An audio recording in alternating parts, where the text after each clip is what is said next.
दी छोड़ सतगुरु रामपाल जी परमेश्वर जी की जय हो। परम पिता परमात्मा सारी सृष्टि के रचनहार कुल मालिक असंख्य ब्रह्मांडों के स्वामी जगत गुरु तीनों लोकों में प्रवेश करके सबका भरण पोषण करने वाले राजाधिराज आत्माधार नाथों के नाथ देवों के देव महादेव सर्वेश्वर महेश्वर मृत्युंजय अजरो अमर आदि अनादि सनातनी प्रभु जगत पिता जगदीश्वर श्री श्री 1008 की उपाधि के वास्तविक अधिकारी अकाल मूरत शब्द स्वरूपी राम वासुदेव सर्वगतम ब्रह्म परम पूज्य प्रथम पूज्य परम संत परम पुरुष परम धनी परम दयालु सत्य कबीर हक्का कबीर अल्लाहु अकबर बाखबर अल्लाह ताला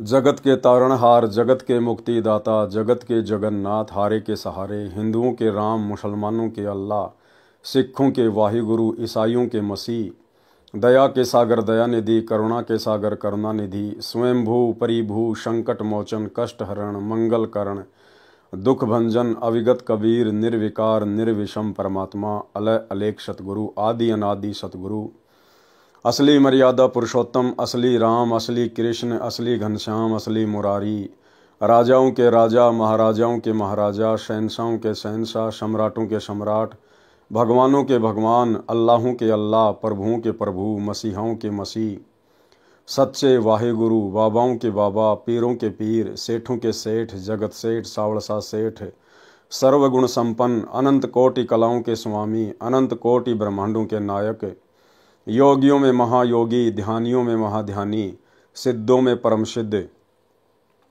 ज्ञानियों में तत्वज्ञानी ब्रह्म ज्ञानी महाज्ञानी परम ज्ञानी सर्वश्रेष्ठ ज्ञानी विज्ञानी युवा कबीर समरथ कबीर असमवात अमित ओजा सच्चे रहनुमा करीम अल्लाह सुभान अल्लाह दुनिया के अंतिम पैगंबर 8 सितंबर 1951 से गांव धनाना जिला सोनीपत हरियाणा भारतवर्ष की पावन भूमि पे प्रकट रियल कल्कि भगवान श्री नारायण साकार हरि श्री बाबा साहेब शब्द स्वरूपी राम संत शिरोमणि सतगुरु रामपाल जी परमेश्वर जी के चरण कमल में साध संगति से जुड़े हुए देश विदेश से हम सभी सत्सेवक भाई बहनों का अनंत कोटि दंडवत प्रणाम।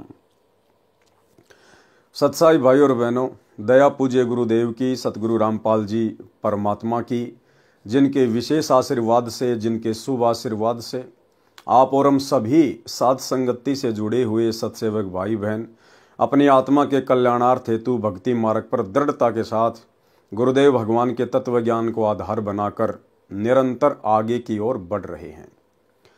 भाई और बहनों, वर्तमान में सतगुरु रामपाल जी परमेश्वर जी की करोड़ों की संख्या में संगत है, लेकिन उन करोड़ों का वो भाग्य उदय नहीं है जो भाग्य आप और हम भाई बहनों का हो चुका है।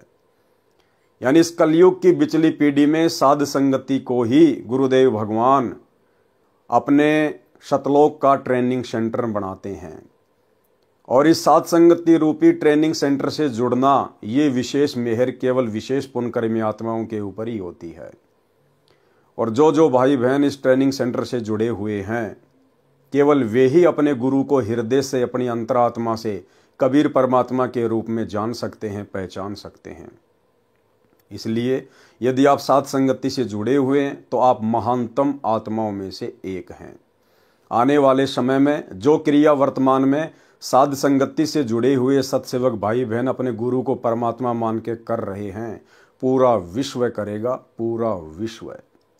तो आप और हमारा सौभाग्य जो गुरुदेव ने आप और हमें पहले ही अपने चरणों में जोड़ लिया है। तो भाई और बहनों, कबीर सागर के सरलार्थ के ऊपर वीडियो बनाने की श्रृंखला जारी है। वो कबीर सागर का सरलार्थ जिसे पूज्य गुरुदेव भगवान ने अपने कर कमल से लिखा है। भाई और बहनों, आज का वीडियो हम शुरू करें उससे पहले आपको एक छोटी सी जानकारी उपलब्ध करवा देता हूं, क्योंकि हम जिस सतभक्ति मार्ग से जुड़े हुए हैं ये सत्य का मार्ग है और सत्य के मार्ग में रत्ती भर भी झूठ नहीं चलती है। और यदि रत्ती भर भी झूठ का समावेश हुआ तो भाई और बहनों, परमात्मा फिर हमसे कोसों दूर हो जाते हैं।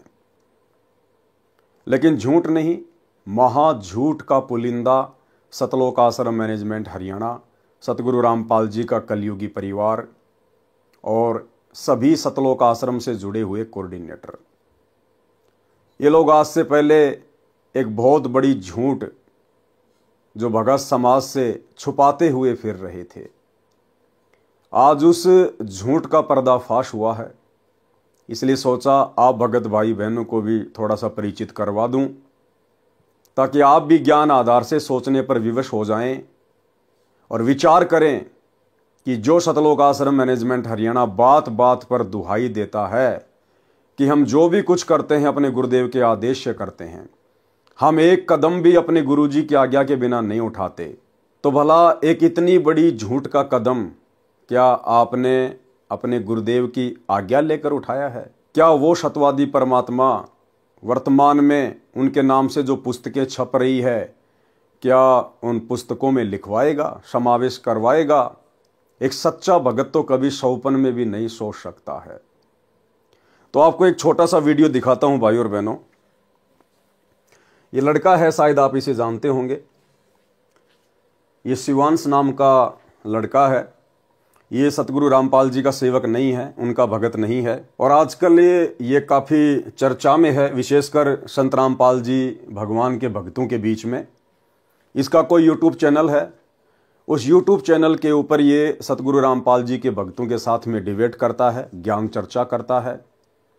ये बहुत कुछ जानने का प्रयास करता है, समझने का प्रयास करता है, और अपने स्तर पर जैसा भी इसको ज्ञान प्राप्त है ये सामने वाले को समझाने का भी प्रयास करता है।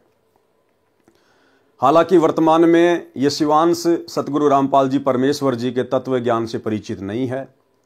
ये फिलहाल शंकराचार्य जी से प्रभावित है, ये उनका शिष्य है, उनके पंथ से जुड़ा हुआ है।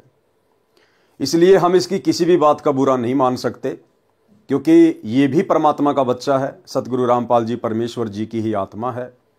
लेकिन वर्तमान में अभी इसके भक्ति संस्कार इतने मजबूत नहीं हैं, जिस कारण से ये उनका विरोध कर रहा है, उनके तत्व ज्ञान को ना समझकर। अनजान है, इसलिए हम इसकी बातों का बुरा नहीं मानते हैं। परंतु आज इसने जो एक खुलासा किया है वो बहुत बड़ी बात है। इसके द्वारा किया गया एक खुलासा आप सभी सतलोक आश्रमों से जुड़े हुए भाई बहनों को सोचने पर मजबूर कर देगा कि सत्यवादी सतगुरु रामपाल जी परमेश्वर जी के भक्ति मार्ग में इतना बड़ा झूठ क्यों, भगत समाज के साथ इतना बड़ा धोखा क्यों, किस बात का डर, किस बात का भय? एक तरफ तो आप सतलोक आश्रम वाले डंका पीटते हो कि निर्विकार निर्भय तू ही और शकल भयमान, और सब पर तेरी साहिबी तुझ पर साहिब नाए, कि हमारे कबीर परमात्मा निर्विकार हैं, निडर हैं, निर्भय हैं, उनसे बढ़कर कोई परमात्मा नहीं, कोई साहिब नहीं। तो भाई ऐसे निर्भय, निडर, निर्विकार कबीर परमात्मा की शरण में आने के बाद उनकी भक्ति करते करते फिर भाई गुरुदेव भगवान के कलयुगी परिवार को, सतलोक आश्रम मैनेजमेंट हरियाणा को भला किस बात का डर सता रहा था, जो जीने की राह जैसी पुस्तक और अंधश्रद्धा खतरा भक्ति ज्ञान, इन पुस्तकों में एड्रेस ही गलत लिख दिया, झूठा एड्रेस लिख दिया। ये शिवांश नाम का लड़का जब इसने देखा कि जीने की राह पुस्तक के ऊपर एक तरफ तो C117 Bawana industrial area Jaipur लिखा हुआ है, और दूसरी जीने की राह पुस्तक के ऊपर C117 बवाना इंडस्ट्रियल एरिया नई दिल्ली लिखा हुआ है। तो जयपुर में तो बवाना नाम की कोई जगह नहीं है, ना ऐसा कोई यहाँ पर औद्योगिक क्षेत्र है। फिर इसने ट्राई किया दिल्ली जाकर, और जब ये दिल्ली में गया इन पुस्तकों के ऊपर लिखे हुए एड्रेस के ऊपर, तो भाई और बहनों वहाँ पर कोई प्रिंटिंग प्रेस नहीं है। जो एड्रेस सतलोक आश्रम मैनेजमेंट हरियाणा ने काल प्रेरणा से डर और भय के कारण जीने की राह और अंधश्रद्धा खतरा भक्ति ज्ञान जैसी पुस्तकों के अंदर डाल रखा है, वहां तो एक फैक्ट्री है और उस फैक्ट्री में पाउडर बनता है, पाउडर। ये लड़का वहां जाके आया, पूरी जांच पड़ताल की, और इसने अपना वीडियो बना के डाला है जो दास आपको दिखा रहा है। मैं यहाँ पर इस फैक्ट्री के जो सुपरवाइजर हैं, इस समय वो हमारे साथ में हैं। आप इनसे पूछिए कि ये यहाँ पर कब से काम कर रहे हैं और ये आपको बताएंगे कि इस फैक्ट्री में इस पते पर क्या होता है, इस बिल्डिंग में क्या होता है C117 में। जी जी हाँ, C117 है फैक्ट्री सेक्टर 3 में। और यहाँ पर लगभग ये तो लगभग 10-12 साल से यहाँ पर है। और इसमें का तो कोई भी काम यहाँ नहीं होता। पाउडर बनता है, पाउडर कोटिंग वाला, सभी पाउडर कट्टे वगैरह रखे हैं। ये प्लांट है, यहाँ पर कोई ऐसी प्रेस वगैरह नहीं है। ये गलत एड्रेस पे गलत किताब छापी गई है। कोई इस तरह की यहाँ पर इस तरह कोई किताब वगैरह नहीं बनती। ये सब पाउडर का काम है। सब ये प्लांट लगा है, यहाँ पाउडर तैयार होता है। सभी कट्टे रखे हैं पाउडर के। यहाँ पर तो कोई प्रेस का तो कोई संभव ही नहीं है यहाँ पर, क्योंकि इंडस्ट्रियल एरिया है। सब यहाँ पर यही काम होता है। और ये जो बताया गया है ये गलत और अफवाह है। और जो छापा है एड्रेस ये गलत छापा गया है इसे। तो आपने देख लिया यहाँ पर कि मजदूर यहाँ पर काम करने वाले, यहाँ पर काम करने वाले जो अन्य वर्कर हैं, सुपरवाइजर हैं, यहाँ पर बताया जा रहा है आपको कि यहाँ पर कोई किताबें नहीं छपती, ये पूरी फर्जी किताबें हैं। इसका अर्थ ये हुआ कि इस किताब के साथ अगर आपको कोई मिलता है बांटता हुआ तो उसको तुरंत पकड़िए, उसको थाने ले जाइए, उसके खिलाफ FIR दर्ज कराइए। ये फर्जी किताबें कहाँ छप रही हैं? ये आप FIR करा सकते हैं इन रामपालियों के खिलाफ जो सतलोक आश्रम के नाम पे आपको फर्जी किताबें बेची जा रही हैं। इनका कोई रजिस्ट्रेशन नंबर नहीं है, कोई GST नंबर नहीं है, पूरी फर्जी किताबें बेची जा रही हैं। इनको आप थाने ले जा करके, कोई भी व्यक्ति आज के बाद कोई भी रामपाली अगर मिले इन किताबों को बांटने वाला, आप उनकी FIR तुरंत दर्ज करा सकते हैं, क्योंकि ये किताबें पूरी फर्जी हैं, झूठ बोल रही हैं। अंदर हमारे देवी देवताओं का अपमान है, पूजा पद्धति का अपमान है, ग्रंथों का अपमान है, आचार्यों का अपमान है, दुर्गा माता का अपमान है, शिव भगवान का अपमान है। और बाहर छपती कहाँ है? छपती जहां पर ये छपती हैं किताबें, उस एड्रेस पर पाउडर बनता है, ना कि कोई प्रिंटिंग प्रेस है। अभी मैं ऊपर से भी आपको ये बिल्डिंग दिखाऊंगा। सब आप कब से हैं यहाँ पर? यहाँ पे हम लोग 8-10 साल से हैं। तो आपका शुभ नाम? विजय कुमार। तो विजय कुमार जी, ये हम लोग खड़े हुए हैं, आप यहाँ कहाँ खड़े हैं आप बता दीजिए। ये बवाना सेक्टर 3 है जी, इंडस्ट्री एरिया जी, यही है। और ये प्लॉट नंबर ये मतलब वो 17 या 18 है। 118 C 118 है। C118 सेक्टर 3 का C 117 है वो। अच्छा, सेक्टर 3। आप बताएंगे C117 में क्या होता है? क्या इसमें तो पाउडर ऑर्डर का काम होता है। यहाँ पे कोई प्रिंटिंग नहीं, प्रिंटिंग प्रेस नहीं है। यहाँ प्रिंटिंग प्रेस था ही नहीं, कभी नहीं था। नहीं, हम लोग तो बराबर यहाँ रहते हैं। प्रिंटिंग प्रेस रहता तो गत्ता उत्ता दिखाई देता, यहाँ ऐसा कुछ नहीं था जी। अच्छा, आप किस फैक्ट्री में काम करते हैं? हम लोग ये सामने C 128 में। C 128 में। अच्छा, बहुत बहुत धन्यवाद आपका, बहुत बहुत। अरे भाई साहब, राम राम। हम ये कह रहे हैं, आपकी जो किताबें छपती हैं, कबीर प्रिंटर्स का नाम इसमें डला हुआ है, C 117 sector 3 Bawana industrial area नई दिल्ली, यहीं पे छपती हैं क्या आपकी किताबें? क्यों जी? आपने वो लिखा है ना कबीर प्रिंटर्स? नहीं, आपको किताब चाहिए क्या? नहीं, हमें ये जानना है ये किताबें छपती कहाँ हैं? यहीं पे छपती हैं ना? चालू रखे। हाँ, लाइन पे रहे, बताते जी।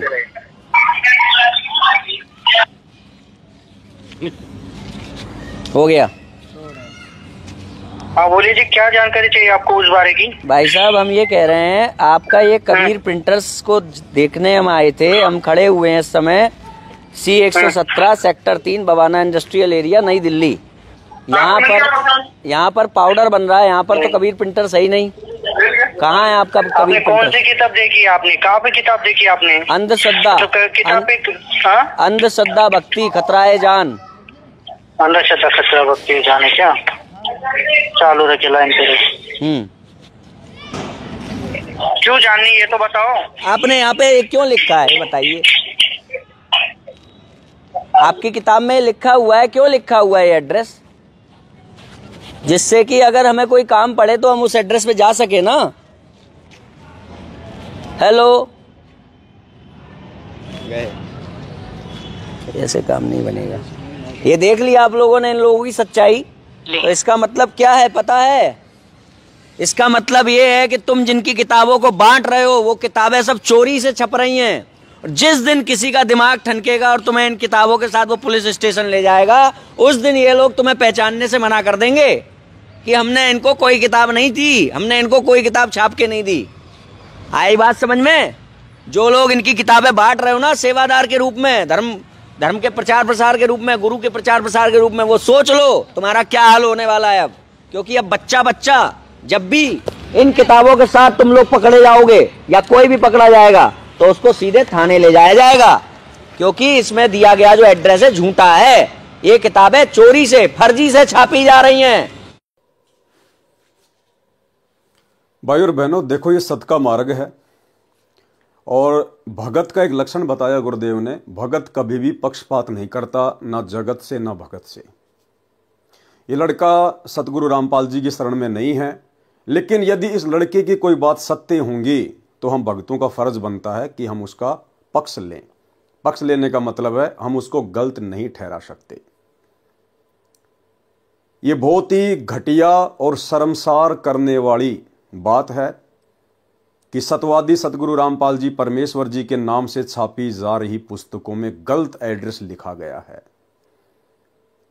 यदि सतलोक आश्रम मैनेजमेंट हरियाणा के ऊपर इस फैक्ट्री का मालिक, जिस फैक्ट्री में पाउडर बनता है, यदि वो मुकदमा कर दे, इन लोगों की जमानत भी करवाने वाला कोई नहीं मिलेगा, जमानत भी करवाने वाला। इतना बड़ा जुर्म, इतना बड़ा झूठ इन लोगों ने बोला है। क्या आवश्यकता थी भाई और बहनों इन लोगों को गलत एड्रेस देने की? क्या आवश्यकता आन पड़ी थी? क्या सतगुरु रामपाल जी भगवान का ज्ञान जो इन पुस्तकों में लिखा हुआ है, क्या वो शास्त्रों के विरुद्ध है? क्या वास्तव में सतगुरु रामपाल जी का ज्ञान घटिया है, कमजोर है, झूठा है, जो भय और डर के कारण इन पुस्तकों में गलत एड्रेस दे दिया गया है? और यदि सतगुरु रामपाल जी का ज्ञान सत्य है और यदि सतलोक आश्रम मैनेजमेंट हरियाणा को, गुरुदेव के कलयुगी परिवार को इस बात पर पूरा विश्वास है, तो भला फिर डर किस बात का, भय किस बात का? गलत एड्रेस क्यों दिया? अगर कोई आपसे वाद विवाद करे, आपसे कोई ज्ञान चर्चा करना चाहे, तो खुलकर आप जी उनके साथ में ज्ञान चर्चा कीजिए। आप टीवी चैनल पर आइए, डिबेट कीजिए कि साहब जो पुस्तकें हम छाप रहे हैं, इन पुस्तकों में भला गलत क्या है। हम एक एक चीज को अपने गुरुदेव के ज्ञान आधार से और वर्तमान हिंदू, मुस्लिम, सिख, ईसाई धर्म में, समाज में जो उनकी पवित्र धार्मिक पुस्तकें हैं, हम उन्हीं से प्रमाणित कर देंगे कि सतगुरु रामपाल जी का ज्ञान गलत नहीं है, इन पुस्तकों में लिखी हुई बातें गलत नहीं है। परंतु भाई और बहनों, हाथी के दांत खाने की ओर, दिखाने की ओर। सतगुरु रामपाल जी का ज्ञान तो सत्य है, इसमें कोई दो राय नहीं है, लेकिन जो लोग सतगुरु रामपाल जी के ज्ञान को समझ नहीं पाए, जो लोग सतगुरु रामपाल जी को नहीं समझ पाए और केवल इन पुस्तकों को वर्तमान में भोले भाले भगत समाज से आलू टमाटर की तरह समाज में बिकवा कर केवल अपना धार्मिक स्वार्थ सिद्ध कर रहे हैं, उन लोगों को भय है, उन लोगों को डर है। ज्ञान प्रचार करना कोई गलत बात नहीं है, सभी भाई बहनों को भक्ति और ज्ञान प्रचार ही करना चाहिए, भगत का और तीसरा काम नहीं होता है। परंतु उस ज्ञान को इस प्रकार से झूठ के साथ लपेट कर क्यों? ना ये पुस्तकें गलत, इन पुस्तकों में जिस महापुरुष का ज्ञान है, ना वे सतगुरु रामपाल जी भगवान गलत, ना बेचारे भोले भाले भगत जो इन पुस्तकों को बांट रहे हैं वो गलत। फिर भाई इतना बड़ा झूठ क्यों?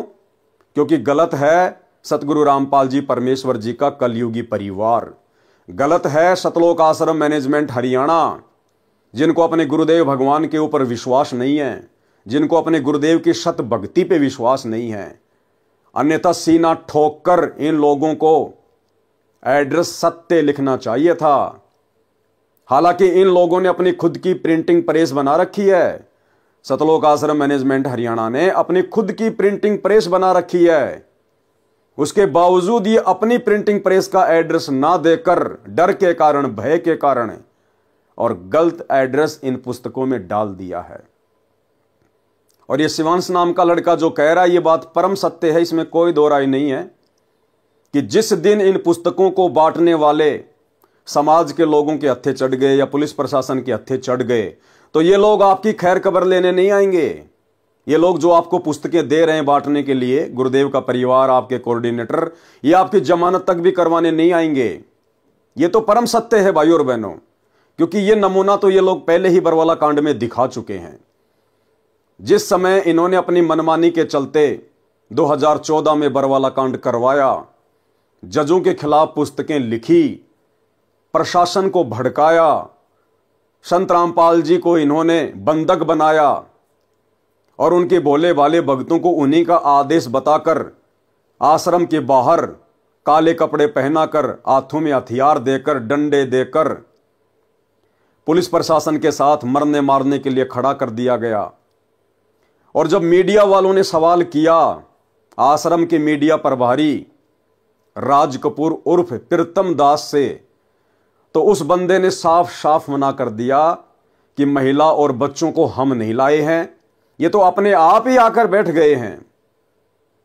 जबकि इन भक्तों की सहमति के बिना एक चिड़ी का बच्चा भी आश्रम के बाहर नहीं बैठ सकता था। उस समय जो भी आदेश दिए जा रहे थे सतलोक आश्रम मैनेजमेंट हरियाणा के द्वारा गुरुजी का नाम लेकर दिए जा रहे थे। और जब मीडिया वालों ने पूछा कि ये महिला और बच्चे बाहर क्यों बैठे हैं, आप इनको हटा क्यों नहीं रहे, तो झट से सतलोक आश्रम मैनेजमेंट हरियाणा वालों ने मना कर दिया कि बच्चे और महिला हम नहीं लेकर आए। ये लोग भाई और बहनों पैदाइशी झूठे हैं, पैदाइशी। ये लोग पहले भी सतगुरु रामपाल जी को मानुष मानते थे और आज भी मानुष ही मानते हैं, तभी तो इन लोगों ने सही एड्रेस इन पुस्तकों पर नहीं डाला है। तो वो बरवाला कांड का एक छोटा सा वीडियो मैं आपको दिखा देता हूं ताकि आपको।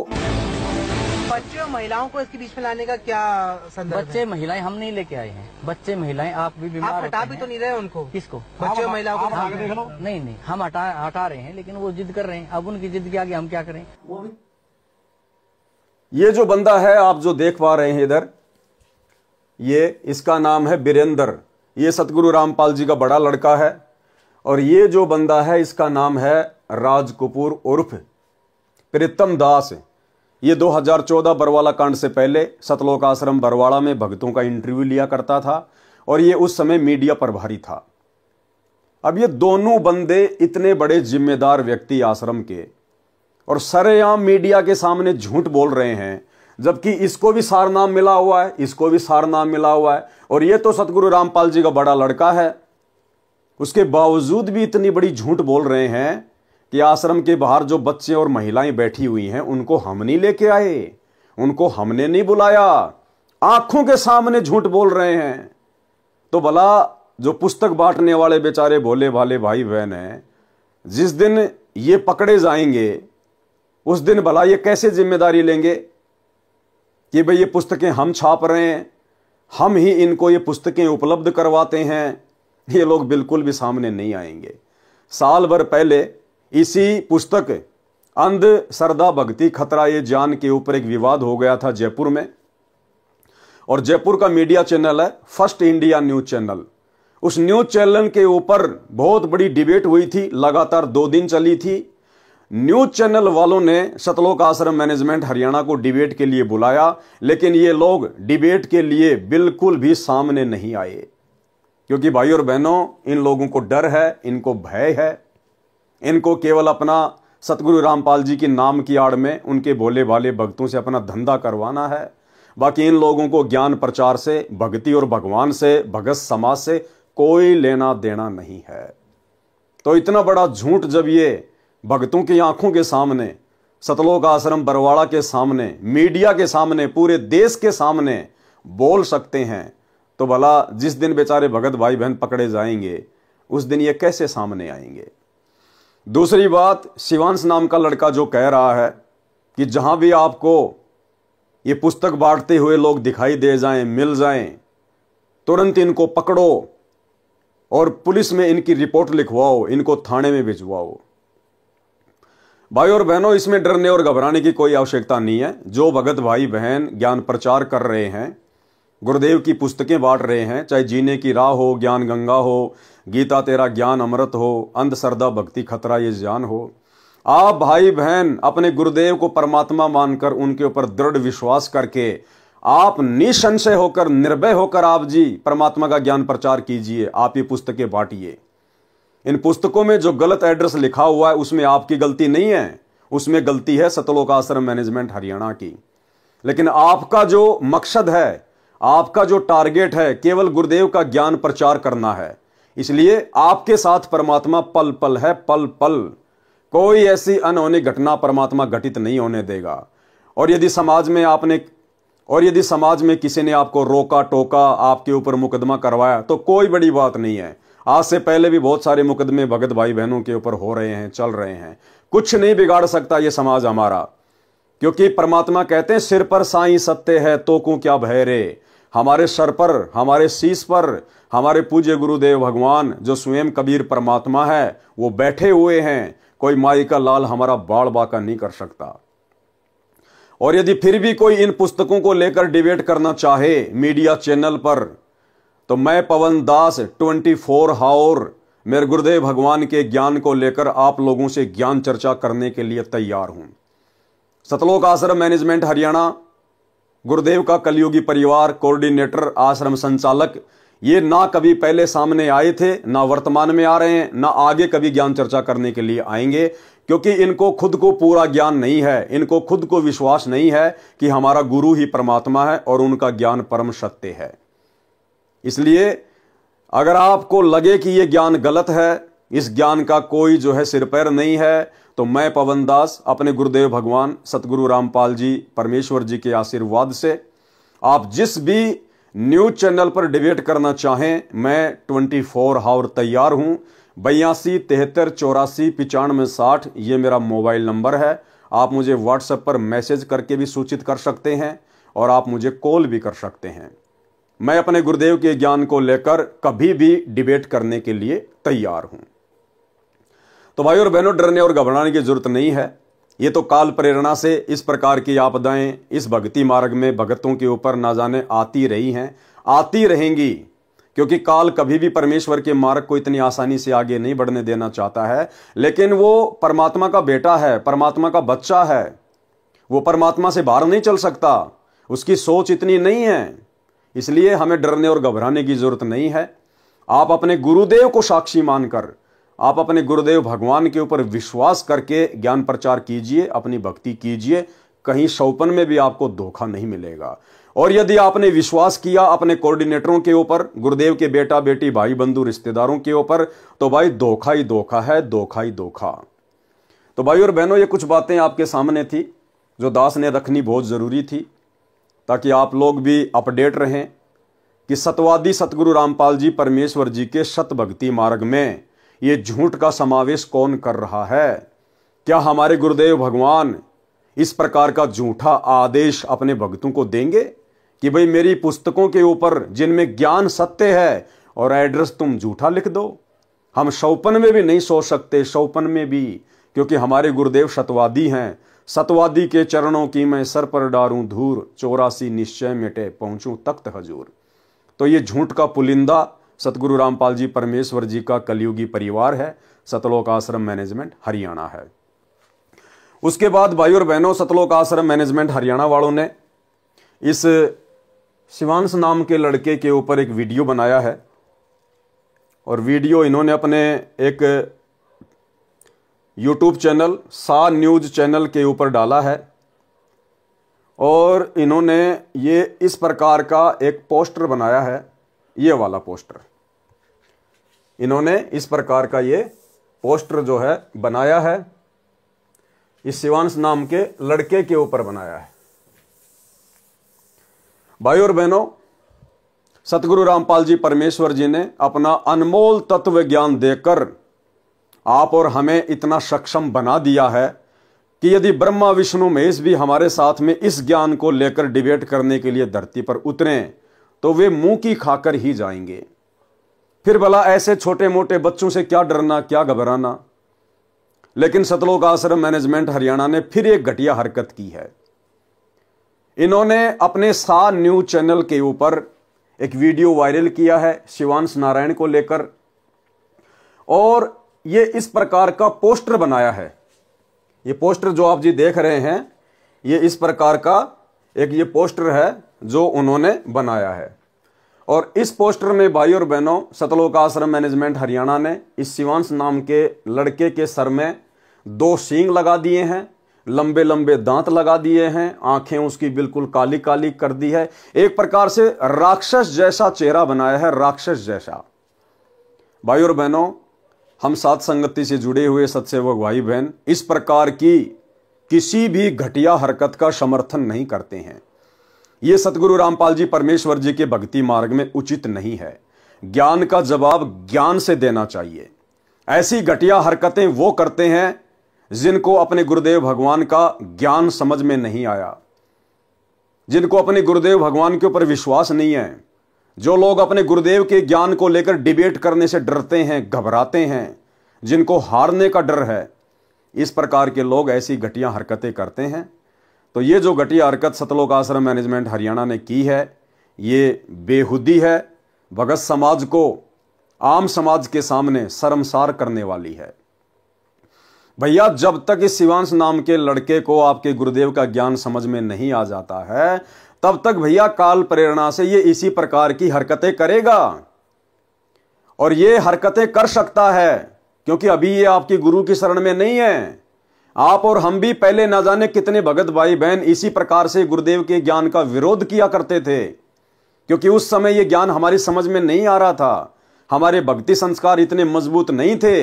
लेकिन जिस दिन हमारे को ये ज्ञान समझ में आया, उसके बाद हमने अपनी उन घटिया हरकतों के ऊपर पछताना भी शुरू किया, सोचना भी शुरू किया।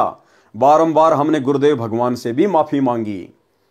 तो भाई, आज नहीं तो कल ये भी तो परमात्मा का बच्चा है, उसी परमेश्वर की आत्मा है। आज नहीं समझ पा रहा तो क्या हुआ, कल को तो समझेगा। उस समय आप लोग इसको क्या मुंह दिखाओगे?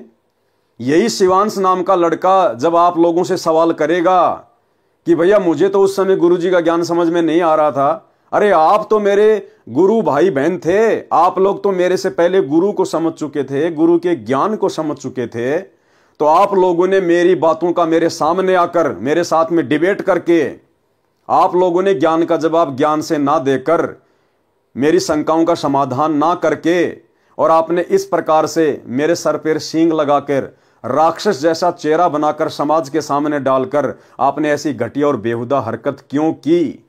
तो भाई और बहनों, साथ संगति से जुड़े हुए भाई बहन इस प्रकार की घटिया हरकत का बिल्कुल भी समर्थन नहीं करते हैं।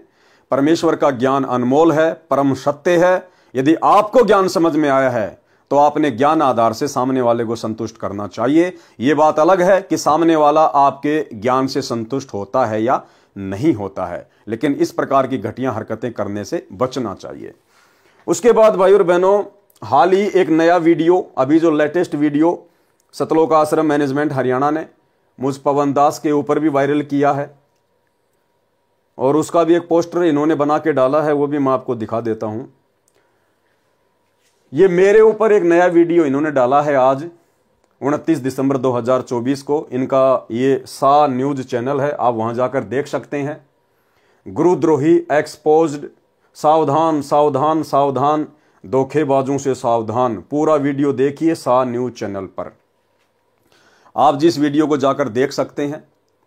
और बहुत ही बेहुदा तरीके से इन्होंने, क्योंकि झूठ तो इनका पैदाइशी गुण है, बहुत सारी झूठ, बल्कि सारी की सारी झूठ इन लोगों ने मुझ पवन दास के विषय में इस 1.5 घंटे के वीडियो में बोली हुई है। इन्होंने कहा है कि पवन दास के ऊपर 12 से ज्यादा मुकदमे चल रहे हैं। ये कभी जिंदगी में 12 से ज्यादा मुकदमे मेरे ऊपर वर्तमान 29 दिसंबर 2024 तक ये साबित नहीं कर पाएंगे। मेरे ऊपर केवल वर्तमान में एक मुकदमा है, जो कि मेरे पूज्य गुरुदेव भगवान सतगुरु रामपाल जी परमेश्वर जी ने इस परीक्षा के समय में मेरी परीक्षा लेने के लिए और भगत समाज की परीक्षा लेने के लिए 420 का लगाया हुआ है। इसके अलावा मेरे ऊपर और कोई मुकदमा नहीं है। दूसरा झूठ इन्होंने बोला कि पवन दास के अवैध संबंध उसके छोटे भाई की पत्नी के साथ में थे, और एक समय पवन दास के छोटे भाई ने अपनी पत्नी को पवन दास के साथ आपत्तिजनक स्थिति में देख लिया, जिस कारण से उसके भाई ने अपनी पत्नी को तेल डालकर जला दिया। भाई और बहनों, ऐसी ऐसी महाझूठ इन लोगों ने इस वीडियो में डाल रखी हैं। मैंने वीडियो पूरा नहीं देखा, लेकिन जितना देखा उसके बाद मैंने उसको बंद कर दिया, क्योंकि मैं तो इन लोगों की पैदाइशी घटिया हरकतों से भली भांति परिचित हूं। 10 साल से मैं इन महा झूठे लोगों को झेल रहा हूं। लेकिन कोई बात नहीं भाई और बहनों, सत हमेशा सत ही रहेगा, सत हमेशा विजयी होता है, आज नहीं तो कल, चाहे उसको कोई कितना ही दबाने का प्रयास करे। तो ज्ञान का जवाब ज्ञान से देना चाहिए, लेकिन ऐसी घटिया हरकतें जो सतलोक आश्रम मैनेजमेंट हरियाणा के द्वारा की जा रही हैं, ये वाकई में भगत समाज को शर्मसार करने वाली हैं। तो ये एक छोटी सी जानकारी थी जो आप भगत भाई बहनों को देनी थी। अब हम आगे बढ़ते हैं परम पूज्य परमेश्वर सतगुरु रामपाल जी के कर कमल से लिखित पवित्र पुस्तक कबीर सागर के सरलार्थ में। तो भाई और बहनों, आज हमारा इस विषय पर 53 नंबर का वीडियो है और कबीर सागर का सरलार्थ पेज नंबर 503 है। पांडवों की यज्ञ में शुपच सुदर्शन द्वारा शंख बजाना। यानी धर्मदास जी ने कबीर परमेश्वर जी से सवाल किया कि हे परमात्मा, आपने द्वापर युग में पांडवों का यज्ञ किस प्रकार से सफल किया, मुझे थोड़ा विस्तार से बताने की कृपया करें। तो परमेश्वर फिर यहां बता रहे हैं, जैसा कि सर्वविदित है कि महाभारत के युद्ध में अर्जुन ने युद्ध करने से मना कर दिया था तथा शस्त्र त्याग कर युद्ध के मैदान में दोनों सेनाओं के बीच में खड़े रथ के पिछले हिस्से में आंखों से आंसू बहाता हुआ बैठ गया था। तब भगवान श्री कृष्ण के अंदर प्रवेश काल शक्ति ब्रह्म अर्जुन को युद्ध करने की राय देने लगा था। तब अर्जुन ने कहा था कि भगवान, ये घोर पाप मैं नहीं करूंगा, इससे अच्छा तो भिक्षा का अन्न भी खाकर गुजारा कर लेंगे। तब भगवान काल श्री कृष्ण जी के शरीर में प्रवेश करके बोला था कि अर्जुन, युद्ध कर, तुझे कोई पाप नहीं लगेगा। देखें गीता जी के अध्याय 11 के श्लोक 33, अध्याय 2 के श्लोक 37 व 38 में। महाभारत में लेख आता है कि श्री कृष्ण जी के कहने से अर्जुन ने युद्ध करना स्वीकार कर लिया। घमासान युद्ध हुआ, करोड़ों व्यक्ति व सर्व कौरव युद्ध में मारे गए और पांडव विजयी हुए। तब पांडव प्रमुख युधिष्ठिर को राज्य सिंहासन पर बैठाने के लिए स्वयं भगवान श्री कृष्ण ने कहा, तो युधिष्ठिर ने यह कहते हुए गद्दी पर बैठने से मना कर दिया कि मैं ऐसे पाप युक्त राज्य को नहीं करूंगा जिसमें करोड़ों व्यक्ति मारे गए थे। उनकी पत्नियां विधवा हो गई हैं, करोड़ों बच्चे अनाथ हो गए, अभी तक उनके आंसू भी नहीं सूखे हैं। किसी प्रकार की भी बात न बनती देखकर श्री कृष्ण जी ने कहा कि आप भीष्म जी से राय लो, क्योंकि जब व्यक्ति स्वयं फैसला लेने में असफल रहे तब किसी स्वजन से विचार कर लेना चाहिए। युधिष्ठिर ने यह बात स्वीकार कर ली। तब श्री कृष्ण जी युधिष्ठिर को साथ लेकर वहां पहुंचे जहां पर श्री भीष्म तीरों की सैया चारपाई पर अंतिम श्वास गिन रहे थे। वहां जाकर श्री कृष्ण जी ने भीष्म से कहा कि युधिष्ठिर राज्य गद्दी पर बैठने से मना कर रहे हैं, कृपया आप इन्हें राजनीति की शिक्षा दें। भीष्म जी ने बहुत समझाया, परंतु युधिष्ठिर अपने उद्देश्य से विचलित नहीं हुआ। यही कहता रहा कि इस पाप से युक्त रुधिर से सने राज्य को भोग कर मैं नरक प्राप्ति नहीं चाहूंगा। श्री कृष्ण जी ने कहा कि आप एक धर्म यज्ञ करो जिससे आपको युद्ध में हुई हत्याओं का पाप नहीं लगेगा। इस बात पर युधिष्ठिर सहमत हो गया और एक धर्म यज्ञ की, फिर राजगद्दी पर बैठ गया, हस्तिनापुर का राजा बन गया।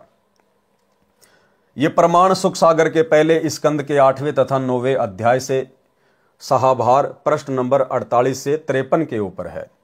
कुछ वर्षों के पर्यंत युधिष्ठिर को भयानक शौपन आने शुरू हो गए, जैसे बहुत सी औरतें रोती बिलखती हुई अपनी चूड़ियां तोड़ रही हैं तथा उनके मासूम बच्चे अपनी मां के पास खड़े, कुछ बैठे पिता पिता कहकर रो रहे हैं, मानो कह रहे हों, हे राजन, हमें भी मरवा दे, भेज दे हमारे पिता के पास।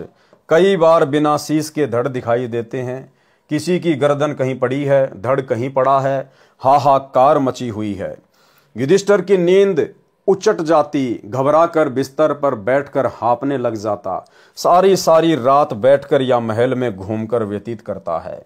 एक दिन द्रौपदी ने बड़े पति की यह दशा देखी, परेशानी का कारण पूछा तो युधिष्ठिर कुछ नहीं कहकर टाल गए।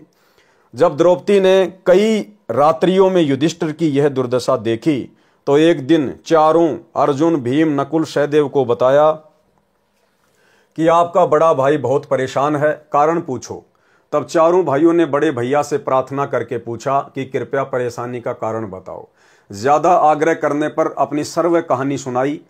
पांचों भाई इस परेशानी का कारण जानने के लिए भगवान श्री कृष्ण जी के पास गए तथा बताया कि बड़े भैया युधिष्ठिर जी को भयानक शौपन आ रहे हैं, जिनके कारण उनकी रात्रि की नींद व दिन का चैन व भूख समाप्त हो गई है। कृपया कारण व समाधान बताएं। सारी बात सुनकर श्री कृष्ण जी बोले, युद्ध में किए हुए पाप परेशान कर रहे हैं, इन पापों का निवारण यज्ञ से होता है। गीता जी के अध्याय 3 के श्लोक 13 का हिंदी अनुवाद, यज्ञ में प्रतिष्ठित इष्ट अर्थात पूर्ण परमात्मा को भोग लगाने के बाद बने प्रसाद को खाने वाले श्रेष्ठ पुरुष सब पापों से मुक्त हो जाते हैं। और भाई और बहनों, ये प्रोसीजर वर्तमान में गीता जी अध्याय 3 श्लोक नंबर 13 के अनुसार कि यज्ञ में प्रतिष्ठित पूर्ण परमात्मा यानी अपने इष्ट को भोग लगाने के बाद बचा हुआ अन्न खाने से, भोजन खाने से प्राणी सर्व पाप कर्मों से रहित हो जाता है। इस प्रोसीजर से वर्तमान में यदि इस पूरी पृथ्वी पर कोई भक्ति कर रहा है तो केवल साध संगति से जुड़े हुए सत्सेवक भाई बहन कर रहे हैं, क्योंकि दुनिया वालों को तो अभी तक वैसे ही नहीं पता कि पूर्ण परमात्मा कौन है, एकमात्र इष्ट कौन है, जिसके लिए गीता जी अध्याय 3 श्लोक 13 में वो श्लोक लिखा गया है। दूसरी बात, सतलोक आश्रम मैनेजमेंट हरियाणा से जुड़े हुए भाई बहन, इनको अपने गुरुदेव में सतगुरु रामपाल जी में पूर्ण परमात्मा दिखाई नहीं देता, ये उनको अपना इष्ट नहीं मानते। सतलोक आश्रमों से जुड़े हुए भाई बहन अपना इष्ट, अपना परमात्मा मानते हैं एक दाढ़ी मूछ वाली कबीर जी की समझे जाने वाली नकली मुर्दा फोटो को। इसलिए भाई और बहनों, ये सौभाग्य केवल सत्सेवक भाई बहनों को प्राप्त है, क्योंकि हम सत्सेवक भाई बहन ही अपने गुरु जी को इष्ट रूप में मानकर घर घर में उनका आसन लगाकर, घर को ही आश्रम बनाकर, ज्ञान को आधार बनाकर अपने गुरुदेव को गीता अध्याय 3 श्लोक 13 के अनुसार इष्ट मानकर प्रतिदिन भोग लगाकर ही अन्न जल ग्रहण करते हैं। इसलिए सतगुरु रामपाल जी परमेश्वर जी की लाखों करोड़ों की संगत में से वर्तमान में पूर्णतया पाप नाशक भक्ति केवल सत्सेवक भाई बहन ही कर रहे हैं। गीता जी के अध्याय 3 के श्लोक 13 का हिंदी अनुवाद, यज्ञ में प्रतिष्ठित इष्ट अर्थात पूर्ण परमात्मा को भोग लगाने के बाद बने प्रसाद को खाने वाले श्रेष्ठ पुरुष सब पापों से मुक्त हो जाते हैं। जो पापी लोग अपना शरीर पोषण करने के लिए ही अन्न पकाते हैं, वे तो पाप को ही खा रहे हैं। तो सत्सेवकों को छोड़कर बाकी दुनिया वाले और सतलोक आश्रमों से जुड़े हुए भाई बहन केवल पाप ही खा रहे हैं, अर्थात यज्ञ करके सर्व पापों से मुक्त हो जाते हैं। और कोई चारा न देखकर पांडवों ने श्री कृष्ण जी की सलाह स्वीकार कर ली। यज्ञ की तैयारी की गई। सर्व पृथ्वी के मानव, ऋषि, सिद्ध, साधु व स्वर्ग लोक के देव भी आमंत्रित करने को श्री कृष्ण जी ने कहा कि जितने अधिक व्यक्ति भोजन पाएंगे उतना ही अधिक पुण्य होगा। इसलिए भाई और बहनों, भंडारों में हम लोगों ने भोजन नहीं खाना चाहिए। किसी भी धार्मिक अनुष्ठान में जो हमारे इष्ट, हमारे पूज्य गुरुदेव के निमित्त ना हो, हमने वहां पर जल भी ग्रहण नहीं करना चाहिए। श्री कृष्ण जी क्या कह रहे हैं कि पृथ्वी के सभी प्राणियों को आमंत्रित कर दो। जितने ज्यादा लोग भंडारा खाएंगे तुम्हारे पाप कर्म उतने ही हल्के होंगे। अर्थात जो जो लोग वो भंडारा खाएंगे उसी अनुपात में युधिष्ठिर के पाप कर्म उन भंडारा करने वाले लोगों के हिस्से में चले जाएंगे। इसलिए हम सतगुरु रामपाल जी परमेश्वर जी के भक्तों ने जो धार्मिक अनुष्ठान हमारे गुरु जी के निमित्त ना हो, उसके अलावा हमने किसी भी देवी देवता या अन्य कोई भी जागरण हो, कुछ भी हो, हमने वहां पर भंडारा तो छोड़िए जल भी ग्रहण नहीं करना चाहिए। अन्यथा हम मर्यादाहीन हो जाएंगे और दुनिया भर का पाप, जो 3 लोक का भार उन अनुपदेशी लोगों के सिर पर काल ने रखा हुआ है, वो हम अपने सिर पर ले लेंगे। श्री कृष्ण जी ने कहा कि जितने अधिक व्यक्ति भोजन पाएंगे उतना ही अधिक पुण्य होगा, परंतु संतों व भक्तों से विशेष लाभ होता है। उनमें भी कोई परम शक्ति युक्त संत होगा, वह पूर्ण लाभ दे सकता है। तथा यज्ञ पूर्ण होने का साक्षी एक 5 मुख वाला पंचजन्य शंख एक सुसज्जित ऊंचे आसन पर रख दिया जाएगा। भाई और बहनों, श्री कृष्ण जी के अंदर ये प्रेरणा भी कबीर परमेश्वर सतगुरु रामपाल जी भगवान ने ही की कि वहां पर एक 5 मुख वाला पंचजन्य शंख रख दिया जाए, ताकि ये पता चले कि यदि किसी परम संत ने भोजन किया है तो ये शंख 5 बार आवाज करेगा। जानबूझकर कबीर परमेश्वर जी ने श्री कृष्ण जी के अंदर प्रेरणा करके वो पंचजन्य शंख रखवाया। इन 12 करोड़ ब्राह्मणों को, 9 नाथों, 84 सिद्धों, 88,000 ऋषियों को और 33 करोड़ देवी देवताओं सहित सूक्ष्म रूप में ब्रह्मा विष्णु महेश को असफल सिद्ध करने के लिए, ताकि दुनिया को पता चले कि जो भक्ति तुम कर रहे हो, जिन भगवानों को भगवान मान के तुम भक्ति कर रहे हो, जिन साधु संत महात्मा मंडलेश्वरों की शरण में तुम मोक्ष प्राप्ति की उम्मीद लगाए बैठे हो, ये सब के सब भक्ति से खाली हैं। ये सब के सब काल की गोद में खेल रहे हैं। इनके भोजन करने से शंख नहीं बजा। और उसके बाद में कबीर परमेश्वर अपने भगत सुपच सुदर्शन के रूप में स्वयं आए भोजन करने के लिए। उस समय वो शंख बजा ताकि परमेश्वर की महिमा पूरे संसार में हो। और आने वाले समय में जब भक्ति युग आएगा, जब कलयुग की पिछली पीढ़ी आएगी, जब कलयुग का 5505 वर्ष वाला वो समय आएगा, उस समय जो आत्मा उस कबीर परमात्मा सतगुरु रामपाल जी की शरण में आएंगी, तो उन आत्माओं के सामने एक उदाहरण पेश किया जा सके। उन आत्माओं को ये कथाएं सुन के दृढ़ विश्वास हो जाए कि केवल कबीर परमात्मा ही सर्वशक्तिमान है, इसके अलावा किसी भी भगवान की भक्ति करने से मोक्ष प्राप्त नहीं किया जा सकता। एकमात्र कबीर परमेश्वर सतगुरु रामपाल जी के अलावा बाकी कोई भी देवी देवता ब्रह्मा विष्णु महेश समर्थ नहीं है। तथा यज्ञ पूर्ण होने का साक्षी एक 5 मुख वाला पंचजन्य शंख एक सुसज्जित ऊंचे आसन पर रख दिया जाएगा। तथा जब इस यज्ञ में कोई परम शक्ति युक्त संत भोजन खाएगा तो यह शंख स्वयं आवाज करेगा। इतनी गूंज होगी कि पूरी पृथ्वी पर तथा स्वर्ग लोक तक आवाज सुनाई देगी। यज्ञ की तैयारी हुई। निश्चित दिन को सर्व आदरणीय आमंत्रित भगतगण 88,000 ऋषि, 33 करोड़ देवता, 9 नाथ, 84 सिद्ध, ब्रह्मा विष्णु शिव आदि पहुंच गए। यज्ञ कार्य शुरू हुआ। बाद में सबने यज्ञ का बचा प्रसाद भंडारा सर्व उपस्थित महानुभावों व भक्तों तथा जनसाधारण को खिलाया। स्वयं भगवान श्री कृष्ण जी ने भी भोजन खा लिया, परंतु शंख नहीं बजा। शंख नहीं बजा तो यज्ञ संपूर्ण नहीं हुई। उस समय युधिष्ठिर ने श्री कृष्ण जी से पूछा, हे मधुसूदन, शंख नहीं बजा, सर्व महापुरुषों व आगंतुकों ने भोजन पा लिया, कारण क्या है? श्री कृष्ण जी ने कहा कि इनमें कोई पूर्ण संत सतनाम व सारनाम उपासक नहीं है। तो भाई फिर श्री कृष्ण जी क्या रह गए? अरे श्री कृष्ण जी ने भी तो भोजन खा लिया। श्री कृष्ण उर्फ विष्णु। भाई अगर उन बाकी संतों महंतों मंडलेश्वरों 9 नाथ 84 सिद्ध 88,000 ऋषि 33 करोड़ देवी देवता और सूक्ष्म रूप में ब्रह्मा और शिवजी ये सब भोजन कर चुके थे, लेकिन शंख नहीं बजा। तो युधिष्ठिर श्री कृष्ण जी से पूछ रहा है कि भगवान शंख नहीं बजा। तो श्री कृष्ण ने कहा कि इनमें कोई भी पूर्ण शक्ति युक्त नहीं है, कोई भी उस पूर्ण परमात्मा का सतनाम या सारनाम उपासक संत नहीं है। तो भाइयों और बहनों, श्री कृष्ण भी फैल।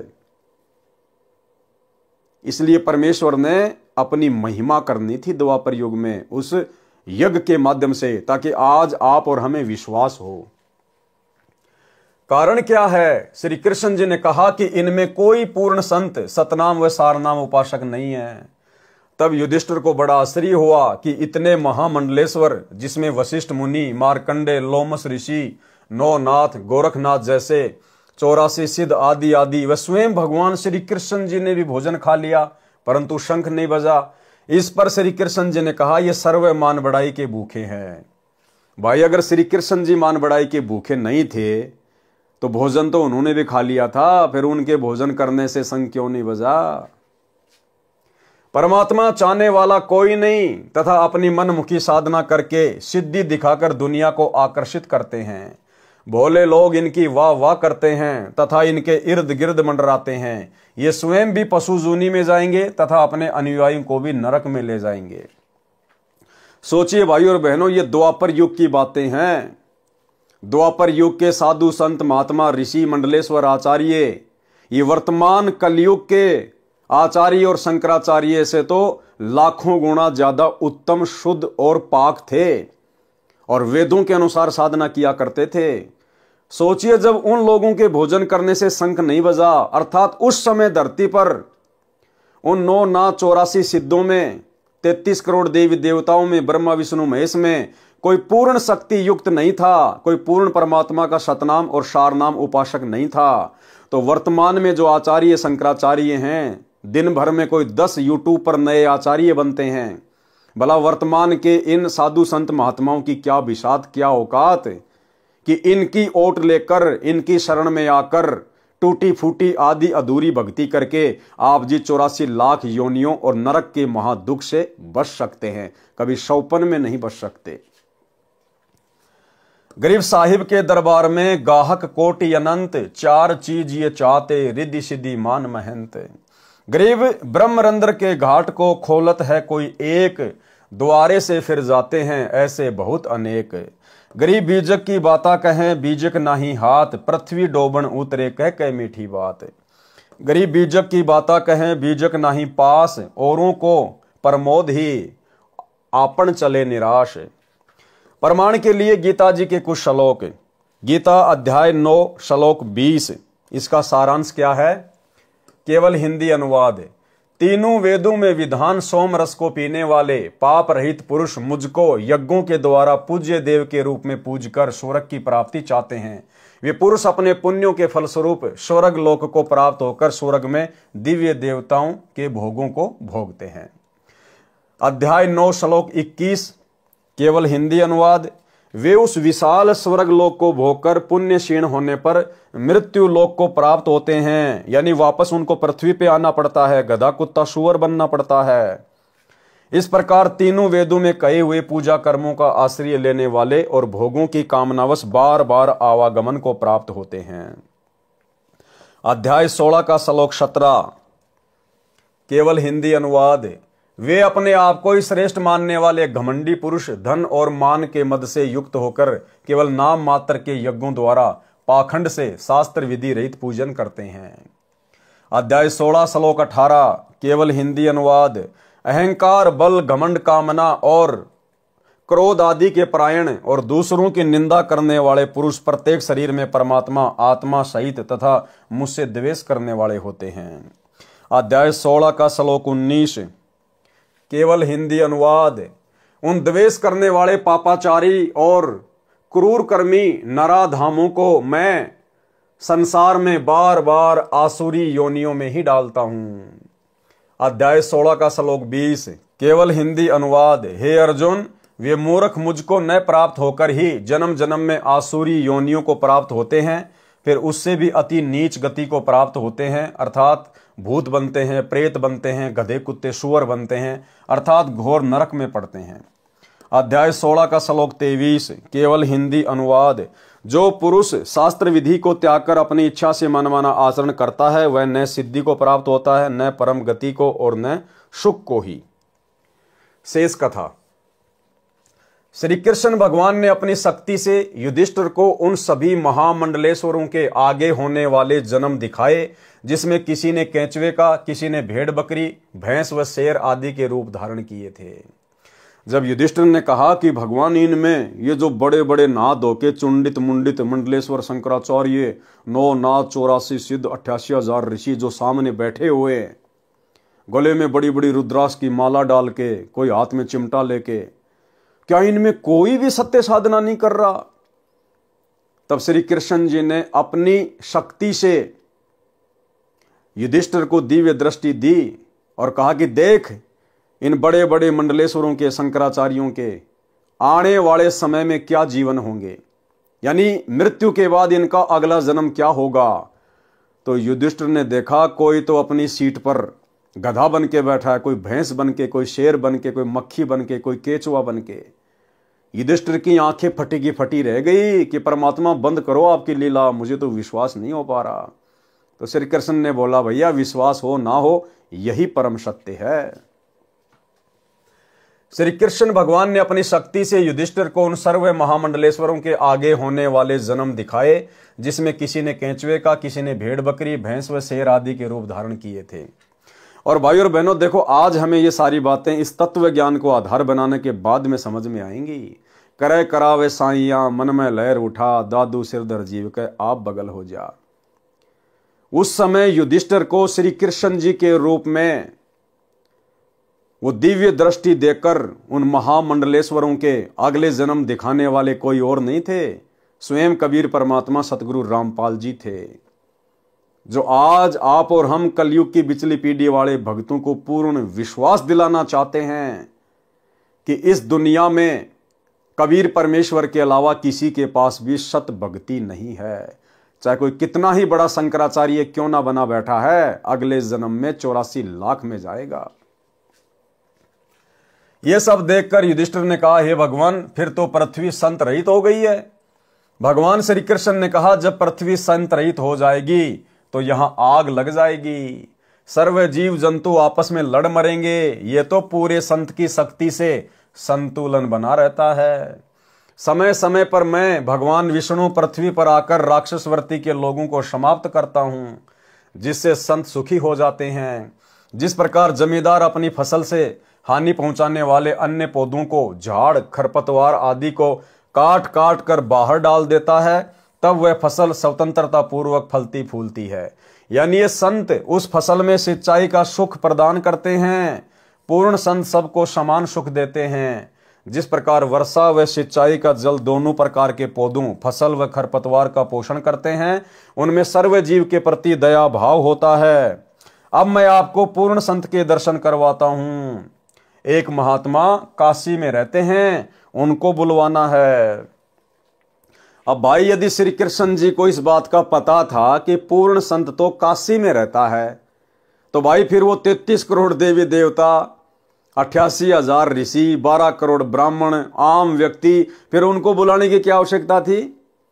यदि श्री कृष्ण को पहले पता था कि तुम्हारा यज्ञ तो उस काशी वाले एक पूर्ण संत से होगा, तो पहले जाके उसी के चरण पकड़ के क्यों ना ले आते? भाई और बहनों, ये सारा का सारा खेल कबीर परमात्मा सतगुरु रामपाल जी खेल रहे थे। श्री कृष्ण जी को तो पता भी नहीं। जिस प्रकार हस्तिनापुर की भरी सभा में द्रौपदी का चीर हरण किया जा रहा था, उस समय श्री कृष्ण जी तो अपनी पत्नी रुक्मणी के साथ में चौपड़ पासा खेल रहा था, शतरंज खेल रहा था। उस समय श्री कृष्ण का सूक्ष्म रूप बनाकर कबीर परमात्मा सतगुरु रामपाल जी वहां पर प्रकट हुए और अपनी प्यारी आत्मा की इज्जत रक्षा की, उसका चीर बढ़ाकर। तो ऐसे ही सारा खेल भाई और बहनों परमात्मा खेलता है।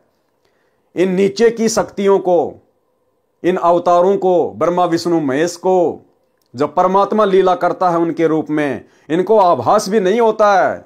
ये सोच रहे हैं कि हम ही कर रहे हैं, हम ही चल रहे हैं, लेकिन इनके रूप में वो परमात्मा सारा खेल खेल देता है। उसी को कहते हैं समर्थ, सतगुरु जो चाहे सो कर ही। अब मैं आपको पूर्ण संत के दर्शन करवाता हूं। एक महात्मा काशी में रहते हैं, उनको बुलवाना है। तब युधिष्ठिर ने कहा कि उस और संतों को आमंत्रित करने का कार्य भीमसेन को सौंपा था। पूछते हैं कि वह उन महात्मा तक पहुंचा या नहीं। भीमसेन को बुलाकर पूछा तो उसने बताया कि मैं उससे मिला था। उनका नाम शौपत सुदर्शन है, वाल्मीकि जाति में गृहस्थी संत है, एक झोपड़ी में रहता है। उन्होंने यज्ञ में आने से मना कर दिया। इस पर श्री कृष्ण जी ने कहा कि संत मना नहीं किया करते, सर्व वार्ता जो उनके साथ हुई वह बताओ। तब भीमसेन ने आगे बताया कि मैंने उनको आमंत्रित करते हुए कहा कि हे संत परवर, हमारी यज्ञ में आने का कष्ट करना। उनको पूरा पता बताया। उसी समय वे सुदर्शन संत जी कहने लगे, भीमसेन, आपके पाप के अन्न को खाने से संतों को दोष लगेगा। करोड़ों सैनिकों की हत्या करके आपने तो घोर पाप कर रखा है। आज आप राज्य का आनंद ले रहे हो। युद्ध में वीर गति को प्राप्त सैनिकों की विधवा पत्नी व अनाथ बच्चे रह रहकर अपने पति व पिता को याद करके फूट फूट कर घंटों रोते हैं। बच्चे अपनी माँ से लिपट कर पूछ रहे हैं, माँ पापा छुट्टी नहीं आए, कब आएंगे, हमारे लिए नए वस्त्र लाएंगे। दूसरी लड़की कहती है कि मेरे लिए नई साड़ी लाएंगे, बड़ी होने पर जब मेरी शादी होगी तब मैं उसे बांध कर ससुराल जाऊंगी। वह लड़का जो 10 वर्ष की आयु का है कहता है कि मैं अब की बार पापा जी से कहूंगा कि आप नौकरी पर मत जाना। मेरी माँ तथा भाई बहन आपके बिना बहुत दुख पाते हैं। माँ तो सारा दिन रात आपकी याद करके जब देखो एकांत जगह पर रो रही होती है। या तो हम सबको अपने पास बुला लो या आप हमारे साथ रहो। छोड़ दो नौकरी को, मैं जवान हो गया हूं। आपकी जगह मैं फौज में जाकर देश सेवा करूंगा। आप अपने परिवार में रहो। आने दो पिताजी को, बिल्कुल नहीं जाने दूंगा। उन बच्चों को दुखी होने से बचाने के लिए उनकी मां ने उन्हें यह नहीं बताया कि आपके पिताजी युद्ध में मर चुके हैं, क्योंकि उस समय वे बच्चे अपने मामा के घर गए हुए थे। केवल छोटा बच्चा जो 1.5 वर्ष की आयु का था वही घर पर था। अन्य बच्चों को जानबूझकर नहीं बुलाया था। इस प्रकार उन मासूम बच्चों की आपसी वार्ता से दुखी होकर उनकी माता का हृदय पति की याद के दुख से भर आया। उसे हल्का करने के लिए रोने के लिए दूसरे कमरे में जाकर फूट फूट कर रोने लगी। तब सारे बच्चे माँ के ऊपर गिरकर रोने लगे। संबंधियों ने आकर शांत करवाया। कहा कि बच्चों को स्पष्ट बताओ कि आपके पिताजी युद्ध में वीर गति को प्राप्त हो गए हैं। जब बच्चों को पता चला कि हमारे पापा यानी पिताजी अब कभी नहीं आएंगे, तब उस स्वार्थी राजा को कोसने लगे जिसने अपने भाई बंटवारे के लिए दुनिया के लालों का खून पी लिया। ये कोई देश रक्षा की लड़ाई भी नहीं थी जिसमें हम संतोष कर लेते कि देश के हित में प्राण दिए हैं। इस खूनी राजा ने अपने ऐशो आराम के लिए खून की नदी बहा दी। अब उस पर मौज कर रहा है। आगे संत सुदर्शन सुपच बता रहे हैं कि भीम ऐसे ऐसे करोड़ों प्राणी युद्ध की पीड़ा से पीड़ित हैं, उनकी हाय आपको चैन नहीं लेने देगी। चाहे करोड़ यज्ञ करो, ऐसे दुष्ट अन्न को कौन खाए। यदि मुझे बुलाना चाहते हो तो मुझे पहले किए हुए 100 यज्ञों का फल देने का संकल्प करो, अर्थात 100 यज्ञों का फल मुझे दो, तब मैं आपके भोजन पाऊं। इसीलिए भाई और बहनों, सतगुरु देव भगवान की प्रेरणा से ये दास वीडियो बनाता है, आप सभी भगत भाई बहनों को समझाता है कि सरकार की तरफ से जो मुफ्त में राशन दिया जाता है, जो राशन दिया जाता है, कुछ भी हो, आप और हम भगत भाई बहनों ने बिल्कुल भी स्वीकार नहीं करना है, क्योंकि वो जो पैसा है वो गरीब जनता के टैक्स का पैसा है, गरीब जनता की हाय है। और सरकार के द्वारा मुफ्त में जो राशन दिया जाएगा, यदि हम उसको खाएंगे तो ना जाने कितने करोड़ों लोगों की हाय और बद्दुआ भी हम साथ में खाएंगे। हमारा भजन भंग हो जाएगा, हमारा मन विचलित हो जाएगा, भक्ति में हमारा मन नहीं लगेगा, मर्यादा टूटेगी। इसलिए दास आप सभी भगत भाई बहनों को मना करता है। फिर सुपच ने यहां पर कहा कि ऐसे ऐसे 100 यज्ञों का फल पहले मुझे समर्पित करो, तब मैं तुम्हारा भोजन खाऊंगा। भाई और बहनों, ये तो द्वापर की बातें हैं। द्वापर में परमात्मा ने किसी को भी पूर्ण ज्ञान नहीं दिया था, अपनी भक्ति बचाने का पूर्ण साधन नहीं बताया था। ये पूर्ण ज्ञान तो परमात्मा ने वर्तमान कलयुग की बिचली पीढ़ी में देना था।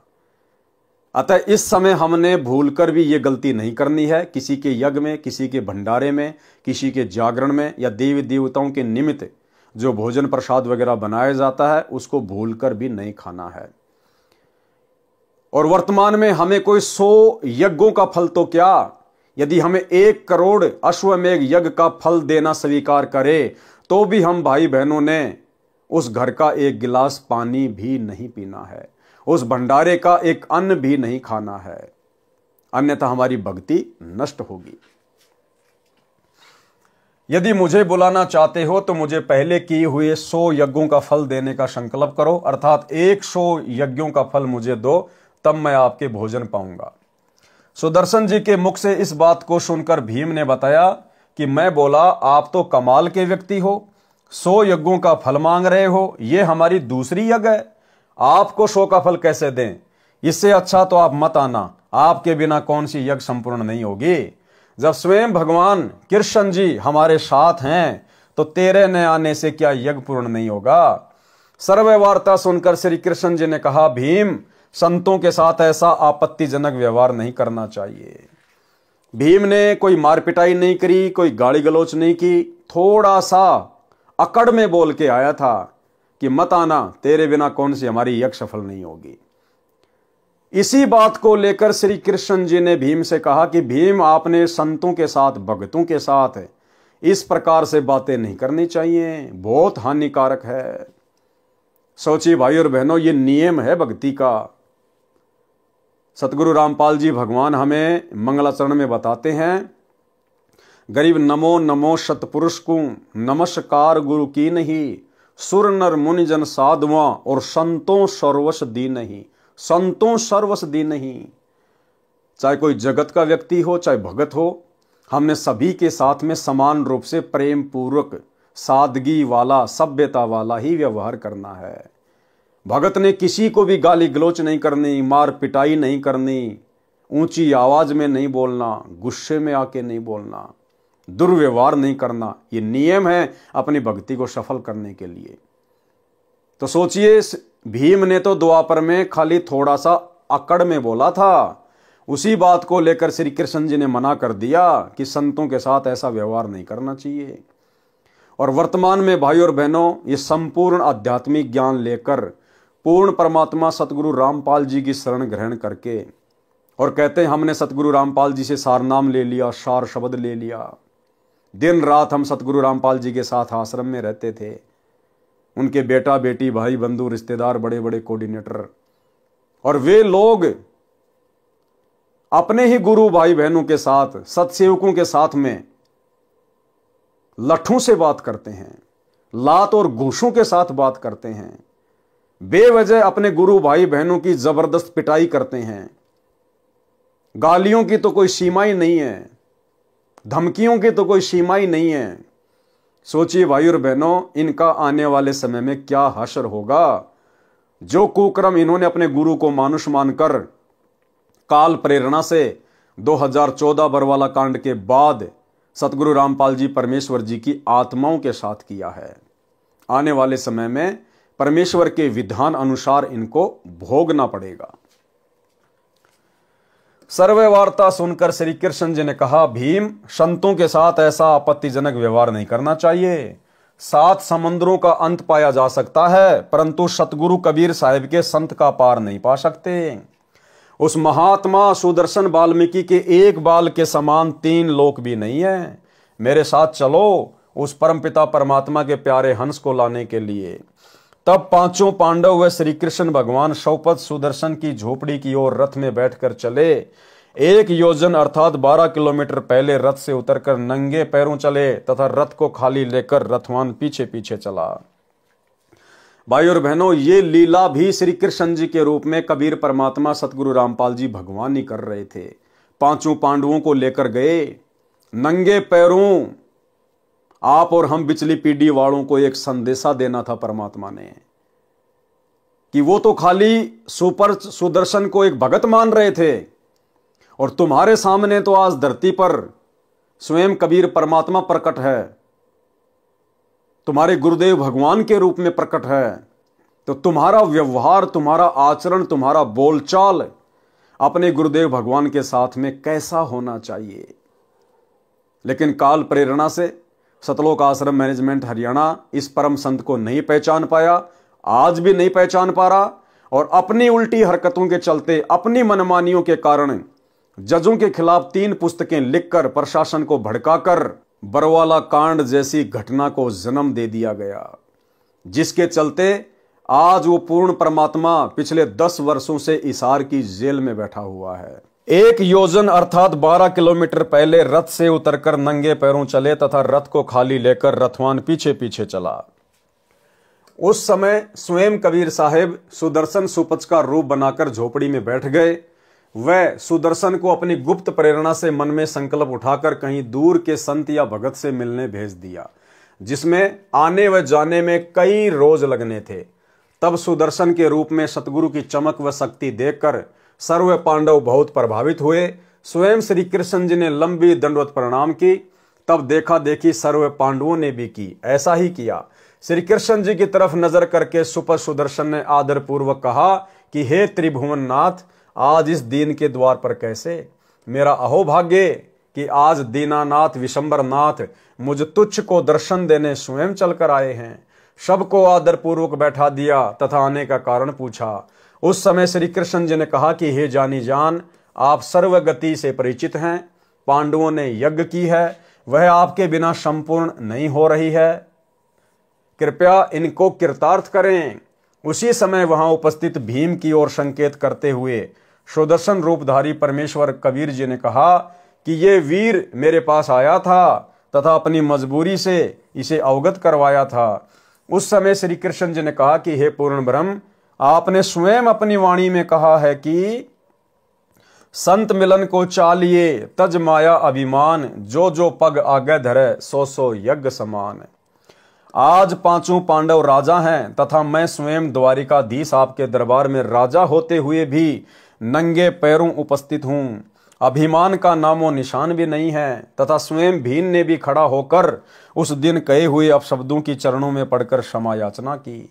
श्री कृष्ण जी ने कहा, हे नाथ, आज यहाँ आपके दर्शनार्थ आए, आपके 6 सेवकों के कदमों के यज्ञ समान फल को स्वीकार करते हुए सो आप रखो तथा शेष हम भिखारियों को दान दीजिए ताकि हमारा भी कल्याण हो। इतना आधीन भाव सर्व उपस्थित जनों में देखकर जगत गुरु साहेब करुणामय सुदर्शन रूप में अति प्रसन्न हुए। कबीर साधु भूखा भाव का, धन का भूखा नाही, जो कोई धन का भूखा वो साधु भी नहीं। उठकर उनके साथ चल पड़े। जब सुदर्शन जी यज्ञशाला में पहुंचे तो चारों ओर एक से एक ऊंचे सुसज्जित आसनों पर विराजमान महामंडलेश्वर सुदर्शन जी के रूप व वेश, दोहरी धोती, घुटनों से थोड़ी नीचे तक, छोटी छोटी दाढ़ी, सिर के बिखरे केस, न बड़े न छोटे, टूटी फूटी जूती, मैले से कपड़े, तेजोमय शरीर को देखकर अपने मन में सोच रहे हैं कि ऐसे अपवित्र व्यक्ति से शंख 7 जन्म भी नहीं बच सकता। ये तो हमारे सामने ऐसे है जैसे सूर्य के सामने दीपक। श्री कृष्ण जी ने स्वयं उस महात्मा का आसन अपने हाथों से लगाया, बिछाया, क्योंकि श्री कृष्ण जी श्रेष्ठ आत्मा हैं, भगवान हैं। उन्होंने सुदामा व भिलनी को भी हृदय से चाहा। अब बताइए भाई और बहनों, सुदामा और भिलनी को हृदय से किसने चाहा था? जब सुदामा द्वारिका में गया श्री कृष्ण से मिलने, तो उस समय कबीर परमात्मा सतगुरु रामपाल जी ने श्री कृष्ण जी में गुप्त प्रेरणा करके उनको 8-10 दिन के लिए बाहर के टूर पर भेज दिया और स्वयं श्री कृष्ण जी का रूप बनाकर अपने प्रिय भगत सुदामा जी के चरण धोए। और जब भिलनी के पास गए थे त्रेता युग में श्री रामचंद्र रूप में, तो भाई और बहनों उस समय वो दशरथ पुत्र रामचंद्र नहीं था जिसने भिलनी के जूठे बेर बड़े प्रेम से खाए थे। अगर रामचंद्र होता तो पीछे उसका भाई लक्ष्मण था, मुंह चढ़ा रहा था, एक भी बेर नहीं खाया, पीछे फेंक रहा था। तो अपने भगत के लिए ना जाने ये परमात्मा कब और कौन सा रूप धारण कर ले, किसी को पता भी नहीं चलता है। क्योंकि श्री कृष्ण जी श्रेष्ठ आत्मा हैं, भगवान हैं। उन्होंने सुदामा व भिलनी को भी हृदय से चाहा। ये बातें लिखकर गुरुदेव भगवान ने संकेत कर दिया। अब आप और हम भाई बहन समझ जाएंगे कि सुदामा के पास में श्री कृष्ण रूप बनाकर कौन थे और भिलनी के जूठे बेर किसने खाए थे। तो हमें पीछे की सारी लीला समझ में आएगी कि श्री कृष्ण जी के रूप में वो डबल भूमिका कौन कर रहे थे। जिस प्रकार काशी के भंडारे में वो कबीर परमात्मा स्वयं ही केशव बंजारा बनकर सवाल कर रहा था और कबीर रूप में परमात्मा जवाब दे रहे थे, ठीक ऐसे ही सारी की सारी भूमिका श्री कृष्ण जी के रूप में कबीर परमात्मा सतगुरु रामपाल जी स्वयं ही कर रहे हैं। क्योंकि श्री कृष्ण जी श्रेष्ठ आत्मा है, भगवान है। उन्होंने सुदामा व भिलनी को भी हृदय से चाहा। यहां तो स्वयं परमेश्वर पूर्ण ब्रह्म सत्य पुरुष अकाल मूर्ति आए हैं। फिर द्रौपदी से कहा कि हे बहन, सुदर्शन महात्मा जी आए हैं, भोजन तैयार करो, बहुत पहुंचे हुए संत हैं। द्रौपदी देख रही है कि संत लक्षण तो एक भी नहीं दिखाई देते हैं। ये तो एक दारिद्र गृहस्थी व्यक्ति है, न तो वस्त्र भगवा, न गले में माला, न तिलक, न सिर पर बड़ी जटा, न मुंड ही मुंडवा रखा और न ही कोई चिमटा झोली कमंडल लिए हुए था। श्री कृष्ण जी के कहते ही स्वादिष्ट भोजन कई प्रकार का बनाकर एक सुंदर थाल चांदी का उसमें परोसकर सुदर्शन जी के सामने रख दिया। द्रौपदी ने मन ही मन में विचार किया कि आज तो ये भगत भोजन को खाएगा तो उंगली चाटता रह जाएगा, जिंदगी में ऐसा भोजन कभी नहीं खाया होगा। सुदर्शन जी ने नाना प्रकार के भोजन को थाली में इकट्ठा किया तथा खिचड़ी सी बनाई। उस समय द्रौपदी ने देखा कि इसने तो सारा भोजन खीर, खांड, हलवा, सब्जी, दही, बड़े आदि घोलकर एक कर लिया तब मन में दुर्भावना पूर्वक विचार किया कि इस मूर्ख हबसी ने तो खाना खाने का भी ज्ञान नहीं है। ये काहे का संत कैसा शंख बजाएगा, क्योंकि खाना बनाने वाली स्त्री की ये भावना होती है कि मैं ऐसा स्वादिष्ट भोजन बनाऊं कि खाने वाला मेरे भोजन की प्रशंसा कई जगह करे। प्रत्येक बहन की यही आशा होती है। लेकिन अब सतगुरु रामपाल जी परमेश्वर जी की शरण में आने के बाद आप और हम भगत भाई बहनों ने इस प्रकार की भावना अपने मन में उत्पन्न नहीं करनी है कि मेरे घर का भोजन खाके ये भगत 20 जगह गुणगान करे। अरे हम तो खुद उस समर्थ परमात्मा सतगुरु रामपाल जी भगवान के द्वारा फेंके गए टुकड़े खाकर और अपनी भक्ति सफल करने में लगे हुए हैं। हमें तो खुद ही स्वादिष्ट व्यंजन खाने का शौक नहीं है, तो हमारे अंदर वर्तमान में किसी भी भगत भाई या भगत बहन में इस प्रकार के विचार उत्पन्न नहीं हो जाने चाहिए कि ये भगत पिछली बार वहां भी गया था और अब की बार मेरे यहां आया है, अब की बार तो ऐसा भोजन बनाऊंगी मेरी तारीफ करेगा। सौपन में भी नहीं सोचना। अगर आपके घर में सब्जी रोटी नहीं है, अगर चटनी रोटी है, तो भगवान को भोग लगा के प्रसाद रूप में उसके सामने पेश कर दो। ना मन में कोई शंका होनी चाहिए कि मेरे घर का रूखा सूखा खा के बाहर जाके क्या कहेगा। बिल्कुल भी नहीं, क्योंकि जब हमने भगवान को भोग लगा दिया, क्योंकि सबसे पहले हम सत्सेवकों के घरों में अपने गुरु को भोग लगता है, और जब भगवान को भोग लगा दिया, भगवान ने स्वीकार कर लिया, उसके बाद वो प्रसाद बन जाता है। और प्रसाद के विषय में कौन क्या सोचता है, फिर ये सामने वाले के अपने कर्म हैं। वह बेचारी 1 घंटे तक धुएं से आंखें खराब करे और मेरे जैसा कह दे कि नमक तो है ही नहीं, तब उसका मन बहुत दुखी होता है। इसलिए संत जैसा मिल जाए उसे खाकर सराहना ही करते हैं। यदि कोई न खा सके तो नमक कहकर संत नहीं मांगता। ठीक इसी प्रकार भगत भाई बहनों की भी जिम्मेदारी है। यदि हमें कहीं भी जाना पड़ जाए, किसी साथ संगति में या अपने किसी भगत भाई बहन के घर पे या किसी भी अनुपदेशी के यहाँ पर, हालांकि अनुपदेशियों के तो हम यहाँ जाते नहीं, और जाते हैं तो हम भोजन पानी वहाँ पर खाते नहीं। यदि अपने भगत भाई बहनों के घरों पर भी जाते हैं और जैसा भी हमारे को खाने को मिल जाए रूखा सूखा, भाई और बहनों हमारे मन में भी नहीं आना चाहिए कि इन्होंने तो सब्जी भी नहीं बनाई और रोटी भी ठंडी है। मन में नहीं आना चाहिए बिल्कुल भी भाई और बहनों के, क्योंकि आपकी आंखों के सामने आपके गुरुदेव भगवान को पहले भोग लगा है, और जब गुरुदेव भगवान ने रूखा सूखा स्वीकार कर लिया, फिर हमारी क्या औकात है 2 कोड़ी के जीवों की जो हम उसमें मीन मेख निकालें। इसलिए संत जैसा मिल जाए उसे खाकर सराहना ही करते हैं। यदि कोई न खा सके तो नमक कहकर संत नहीं मांगता। संतों ने नमक का नाम राम रस रखा हुआ है। कोई ज्यादा नमक खाने का अभ्यस्त हो तो कहेगा कि भैया राम रस लाना। घर वालों को पता ही नहीं चले कि क्या मांग रहा है, क्योंकि सत्संग में सेवा में अन्य सेवक ही होते हैं, न ही भोजन बनाने वाले को दुख हो। एक समय एक नया भगत किसी सत्संग में पहली बार गया। उसमें किसी ने कहा कि भगत जी राम रस लाना, दूसरे ने भी कहा कि राम रस लाना, तथा थोड़ा राम रस अपनी हथेली पर रखवा लिया।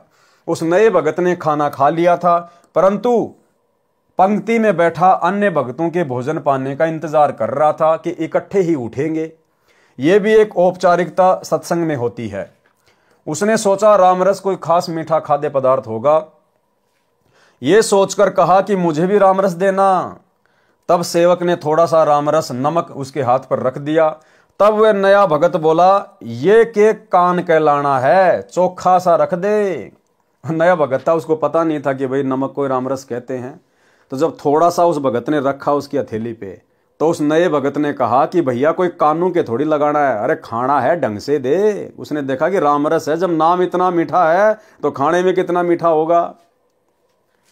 उसने सोचा रामरस कोई खास मीठा खाद्य पदार्थ होगा, ये सोचकर कहा मुझे भी रामरस देना। तब सेवक ने थोड़ा सा रामरस उसके हाथ पर रख दिया। तब वह नया भगत बोला, ये के कान कहलाना है, चोखा सा रख दे। तब उस सेवक ने 2-3 चम्मच रख दिया। उस नए भगत ने उस बारीक नमक को कोई खास मीठा खाद्य प्रसाद समझकर फांका मारा। तब चुपचाप उठा तथा बाहर जाकर कुल्ला किया। फिर किसी भगत से पूछा, रामरस किसे कहते हैं? तब उस भगत ने बताया कि नमक को रामरस कहते हैं। तब वह नया भगत कहने लगा कि मैं भी सोच रहा था कि कहें तो रामरस है परंतु इतना खारा। फिर विचार आया कि हो सकता है नए भक्तों पर परमात्मा प्रसन्न नहीं हुए हों, इसलिए खारा लगा हो। मैं एक बार फिर से कोशिश करता, अच्छा हुआ जो मैंने आपसे स्पष्ट कर लिया। फिर उसे बताया गया कि नमक को रामरस किस लिए कहते हैं। सुपथ सुदर्शन जी ने थाली वाले मिले हुए उस सारे भोजन को 5 ग्रास बनाकर खा लिया। 5 बार शंख ने आवाज की, उसके पश्चात शंख ने आवाज नहीं की। परमात्मा ने सारे भोजन के 5 ग्रास बना लिए। अब भाई और बहनों, हम भगत भाई बहनों ने ये कॉपी नहीं करनी है कि हम भी प्रतिदिन हमारे घर पर जो भोजन बने या कहीं भी बने सारे को गोल मोड़ करके उसके 5 ग्रास बनाकर खाएं। परमेश्वर ने तो उस समय केवल एक लीला करनी थी, वो पंचजन्य शंख बजाना था। इसलिए परमात्मा ने सारे भोजन को मिलाया और जो है 5 उसके जो है वो ग्रास बनाए। दूसरा, परमात्मा हमें शिक्षा देना चाहते हैं कि ये मन बड़ा भड़वा है, इसको अगर नई नई चीजें खाने को मिलेंगी तो दोबारा से उन्हीं चीजों की डिमांड करेगा। इसलिए मन को संतों ने कभी भी स्वाद नहीं देना चाहिए, स्पेशल कोई टेस्ट नहीं देना चाहिए। इसलिए यह सोचकर कि मन को मौका ना मिले फिर से उसी चीज को खाने के लिए, वही डिमांड करने के लिए, इसलिए परमात्मा ने उसको गोल मथोल कर लिया कि आज तो भैया यहां मैं कचौड़ी पकौड़ी समोसे खा लूंगा, दही बड़े खा लूंगा, कल को जाके मेरी झोपड़ी में फिर मेरे को वही रुखी सूखी रोटी खानी है। तो ये मन तो बड़ा भड़वा है, कल को कहेगा हाँ दही बड़े बहुत अच्छे थे, कचौरी बहुत अच्छी थी, तो फिर ये दुखी करेगा, परेशान करेगा। तो परमेश्वर हमें शिक्षा देना चाह रहे हैं कि हमें जैसा भी मिले, रूखा सूखा मिले, चाहे 56 प्रकार का भोग मिले, हमने उसमें ना तो कोई विशेष रुचि दिखानी है, ना हमने उसकी विशेष कोई जो है वो प्रशंसा करनी है। जैसा मिल जाए भगवान का प्रसाद समझ के खा लेना है। हमने केवल अपनी भक्ति को सफल करना है। हमने केवल जीवन जीने के लिए भोजन का सहारा लेना है, टेस्ट के लिए नहीं।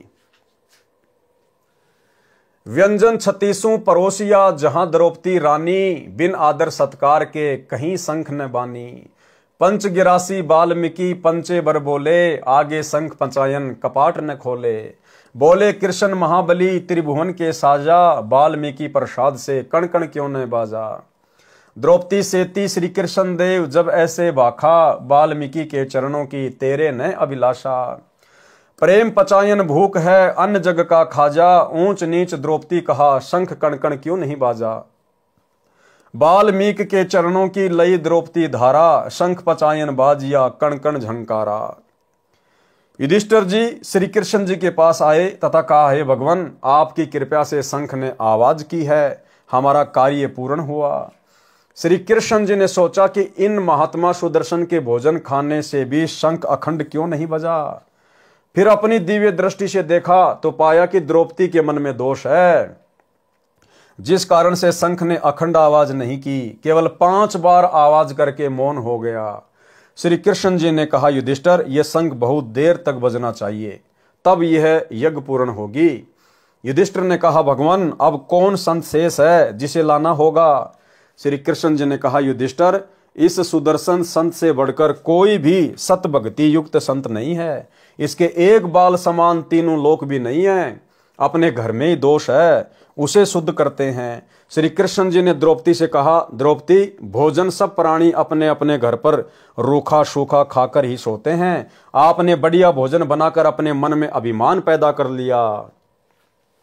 बिना आदर सत्कार के किया हुआ धार्मिक अनुष्ठान यज्ञ हवन पाठ सफल नहीं होता। आपने इस साधारण से व्यक्ति को क्या समझ रखा है, यह पूर्ण ब्रह्म है। अब भाई और बहनों, उस समय यदि ये बात श्री कृष्ण जी बोल रहे होते तो क्या श्री कृष्ण जी क्या भक्ति नहीं करते थे क्या? दुर्वासा को अपना गुरु बना रखा था, ओम नाम की भक्ति करते थे।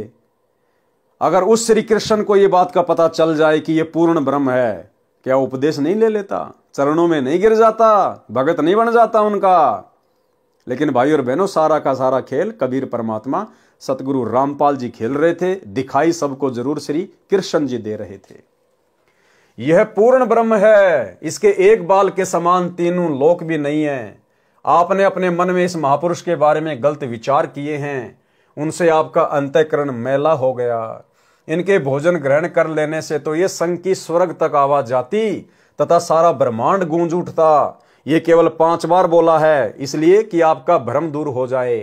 क्योंकि और किसी ऋषि के भोजन पाने से तो ये टस से मस भी नहीं हुआ। आप अपना मन साफ करके इन्हें पूर्ण परमात्मा समझकर इनके चरणों को धोकर पियो, ताकि तेरे हृदय का मैल साफ हो जाए। उसी समय द्रौपदी ने अपनी गलती को स्वीकार करते हुए संत से क्षमा याचना की और शुपथ सुदर्शन के चरण अपने हाथों धोकर चरना अमृत बनाया। रज भरे यानी धूल भरे जल को पीने लगी। जब आधा पी लिया तब भगवान श्री कृष्ण जी ने कहा, द्रौपदी कुछ अमृत मुझे भी दे दो ताकि मेरा भी कल्याण हो। यह कहकर श्री कृष्ण जी ने द्रौपदी से आधा बचा हुआ चरणामृत पिया। उसी समय वही पंचायन शंख इतने जोरदार आवाज से बजा कि स्वर्ग तक ध्वनि सुनी। तब पांडवों की वह यज्ञ सफल हुई। प्रमाण के लिए अमृतवाणी पारक का अंग। ग्रीव सुपच शंख सब करत हैं, नीच जाति बिस्चूक, पहुमी बिगसी स्वर्ग सब खिले जो पर्वत रूख।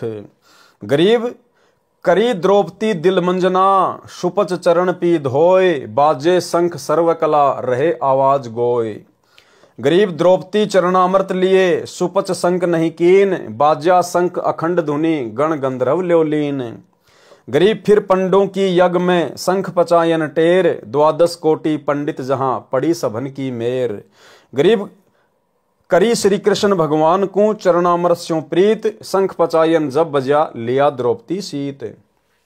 गरीब 12 कोटि पंडित जहां और ब्रह्मा विष्णु महेश, चरण लिए जगदीश को जिसको रटता शेष। गरीब वाल्मीकि के बाल समी, नाही तीनों लोक, सुर नर मुनि जन कृष्ण सुधी, पंडो पाई पोष। गरीब वाल्मीकि बैकुंठ पड़ी, स्वर्ग लगाई लात, शंख पचायन घुरत है गण गंधर्व ऋषि मात।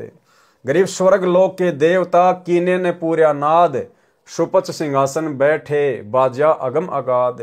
गरीब पंडित 12 कोटि थे, सईदे से सुरबीन, 87 देव में कोई न पद में लीन। गरीब बाजा शंख सुरग सुण्या, 14 भवन उचार, 33 तत न लहा किए न पाया पार। अचला का अंग।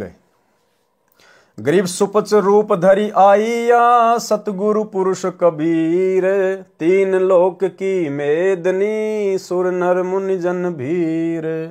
गरीब सुपच रूप धरी आईया, सब देवन का देव, कृष्ण चंद्र पग धोइया, करी तास की सेव। गरीब 5 पंडों संग हैं, छठे कृष्ण मुरारी, चलिए हमारी यज्ञ में समर्थ सिरजनहार।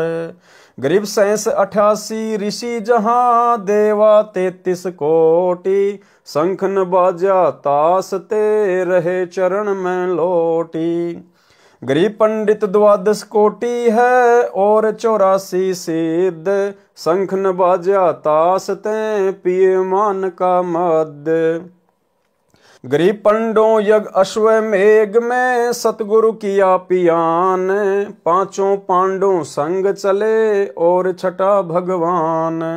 गरीब सुपच रूप को देख कर द्रौपदी मानी शंख, जान गए जगदीश गुरु बाजत नाही शंख।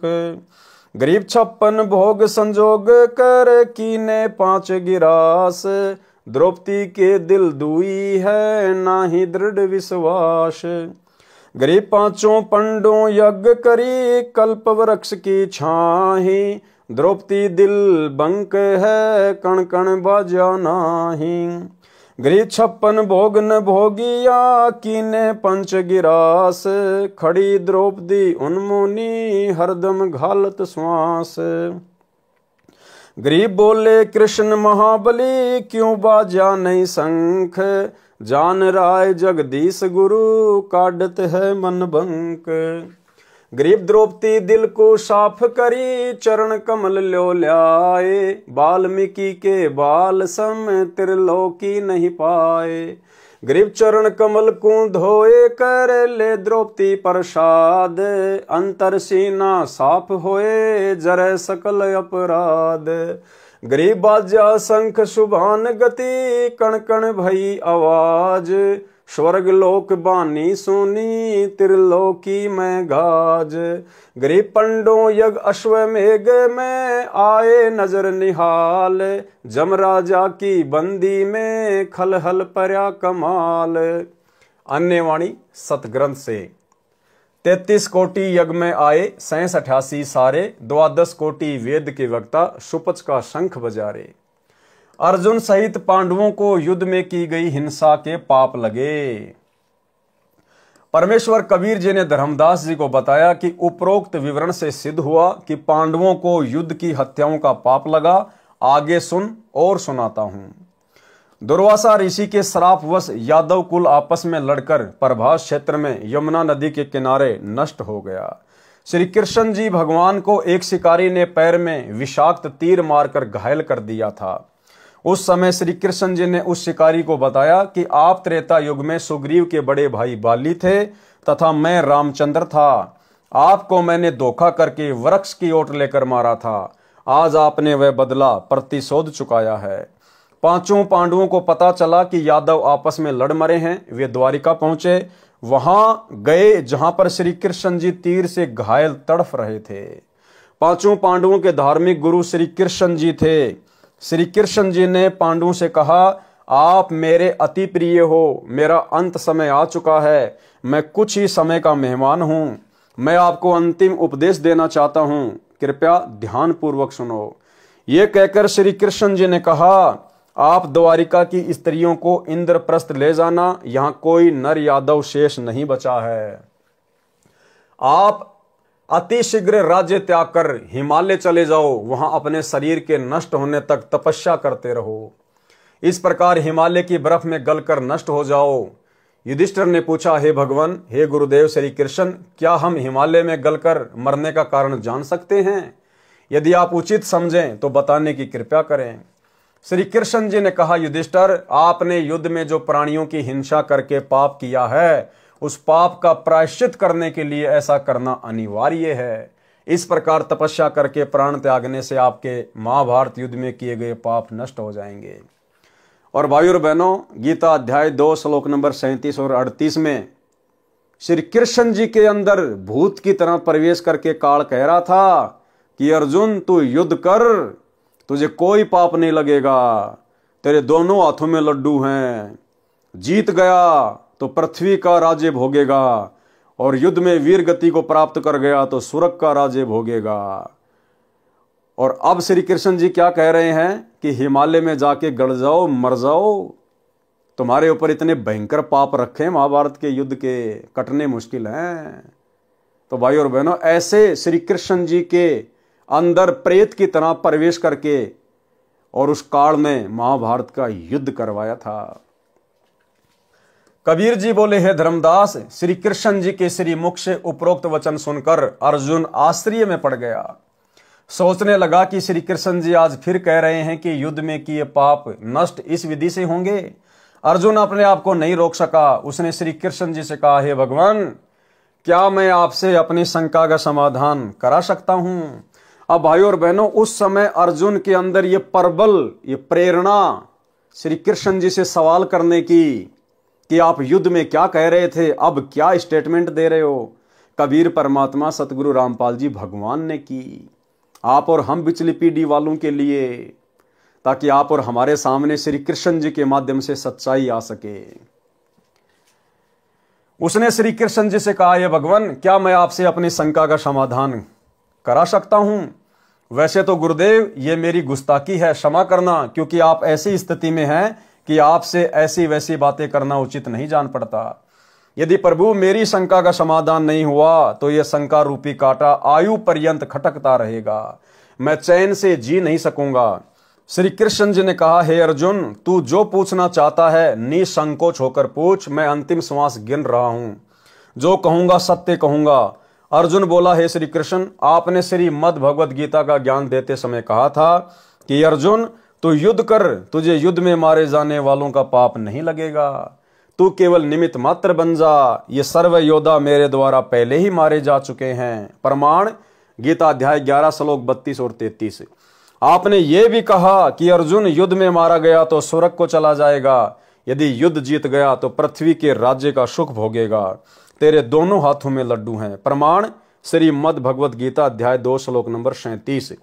तू युद्ध के लिए खड़ा हो जा, जो जय पराजय की चिंता न छोड़कर युद्ध कर, इस प्रकार तू पाप को प्राप्त नहीं होगा। गीता अध्याय 2 श्लोक 38। जिस समय बड़े भैया को बुरे बुरे शौपन आने लगे, हम आपके पास कष्ट निवारण के लिए विधि जानने गए, तो आपने बताया कि जो युद्ध में बंधुघात अर्थात अपने नातियों, राजाओं, सैनिकों, चाचा, भतीजा आदि की हत्या का पाप दुखी कर रहा है। मैं अर्जुन उस समय भी आश्चर्य में पड़ गया था कि भगवान गीता ज्ञान में कह रहे थे कि तुम्हें कोई पाप नहीं लगेगा, तू युद्ध कर। आज कह रहे हैं कि युद्ध में की गई हिंसा का पाप दुखी कर रहा है। आपने पाप नाश होने का समाधान बताया। अश्वमेध यज्ञ जिसमें करोड़ों रुपए का खर्चा हुआ, उस समय मैं अपने मन को मारकर यह सोचकर चुप रहा कि यदि मैं आप श्री कृष्ण जी से वाद विवाद करूंगा कि आप तो कह रहे थे कि तुम्हें युद्ध में होने वाली हत्याओं का कोई पाप नहीं लगेगा, आज कह रहे हो तुम्हें महाभारत युद्ध में की गई हत्याओं का दुख हो रहा है। कहां गया आपका वह गीता वाला ज्ञान? किस लिए हमारे साथ धोखा किया, गुरु होकर विश्वासघात किया? तो बड़े भैया युधिष्ठिर जी ये न सोच लें कि मेरी चिकित्सा में धन लगना है, इस कारण अर्जुन वाद विवाद कर रहा है। ये मेरे कष्ट निवारण में होने वाले खर्च के कारण विवाद कर रहा है। ये नहीं चाहता कि मैं युधिष्ठिर कष्ट मुक्त हो जाऊं। अर्जुन को भाई के जीवन से धन अधिक प्रिय है। उपरोक्त विचारों को ध्यान में रखकर मैंने सोचा था कि यदि युधिष्ठिर भैया को थोड़ा सा भी ये आभास हो गया कि अर्जुन इस दृष्टिकोण से विवाद कर रहा है, तो भैया अपना समाधान नहीं कराएगा, आजीवन कष्ट को गले से लगाए रहेगा। हे कृष्ण, आपके कहे अनुसार हमने यज्ञ किया, आज फिर आप कह रहे हो कि तुम्हें युद्ध की हत्याओं का पाप लगा है। उसे नष्ट करने के लिए शीघ्र राज्य त्याग कर हिमालय में तपस्या करके गड़ मरो। आपने हमारे साथ ये विश्वासघात क्यों किया? इसलिए आप जैसे संबंधी व गुरु हो तो शत्रुओं की आवश्यकता ही नहीं। हे कृष्ण, हमारे हाथ में तो एक भी लड्डू नहीं रहा, न तो युद्ध में मरकर स्वर्ग गए, न पृथ्वी के राज्य का सुख भोग सके, क्योंकि आप कह रहे हो कि राज्य त्याग कर हिमालय में गल मरो। आंसू टपकाते हुए अर्जुन के मुख से उपरोक्त वचन सुनकर युधिष्ठिर बोला, अर्जुन, जिस परिस्थिति में भगवान है, इस समय यह शब्द बोलना शोभा नहीं देता। श्री कृष्ण जी बोले, हे अर्जुन सुन, मैं आपको सत्य सत्य बताता हूं। गीता जी के ज्ञान में मैंने क्या कहा था, मुझे कुछ नहीं पता। ये जो कुछ भी हुआ है ये होना था, इसे टालना मेरे वश में नहीं था। कोई अन्य शक्ति है जो आप और हमको कठपुतली की तरह नचा रही है। वह तेरे वश न मेरे वश, परंतु जो मैं आपको हिमालय में तपस्या करके शरीर अंत करने की राय दे रहा हूं, ये आपको लाभदायक है। आप मेरे इस वचन का पालन अवश्य करना। ये कहकर श्री कृष्ण जी शरीर त्याग गए। जहां पर उनका अंतिम संस्कार किया गया, उस स्थान पर यादगार रूप में श्री कृष्ण जी के नाम पर द्वारिका में द्वारिकाधीश मंदिर बना है। श्री कृष्ण ने पांडवों से कहा था कि मेरे शरीर का संस्कार करके राख तथा अधजली अस्थियों को एक काष्ठ के संदूक यानी बॉक्स में डालकर उसको पूरी तरह से बंद करके यमुना में प्रवाह कर देना। पांडवों ने वैसा ही किया। वह संदूक बहता हुआ समुद्र में उस स्थान पर चला गया जिस स्थान पर उड़ीसा प्रांत में जगन्नाथ का मंदिर बना है। एक समय उड़ीसा का राजा इंद्रदमन था, जो श्री कृष्ण जी का परम भगत था। शौपन में श्री कृष्ण जी ने बताया कि एक काष्ठ के संदूक में मेरे कृष्ण वाले शरीर की अस्थियां हैं। उस स्थान पर वह संदूक बहकर आ चुका है। उसी स्थान पर उनको जमीन में दबाकर एक मंदिर बनवा दे। राजा ने शौपन अपनी धार्मिक पत्नी तथा मंत्रियों के साथ साझा किया और उस स्थान पर गए तो वास्तव में एक लकड़ी का संदूक मिला। उसको जमीन में दबाकर जगन्नाथ नाम मंदिर बनवाया। संपूर्ण जानकारी पढ़ें इसी पुस्तक कबीर सागर का सरलार्थ में पृष्ठ 245 पर, जिस पर पहले वीडियो बनाया जा चुका है।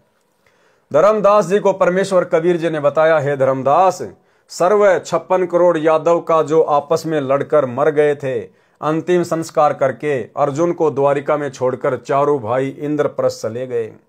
अकेला अर्जुन द्वारिका की स्त्रियों तथा श्री कृष्ण जी की गोपियों को लेकर आ रहे थे।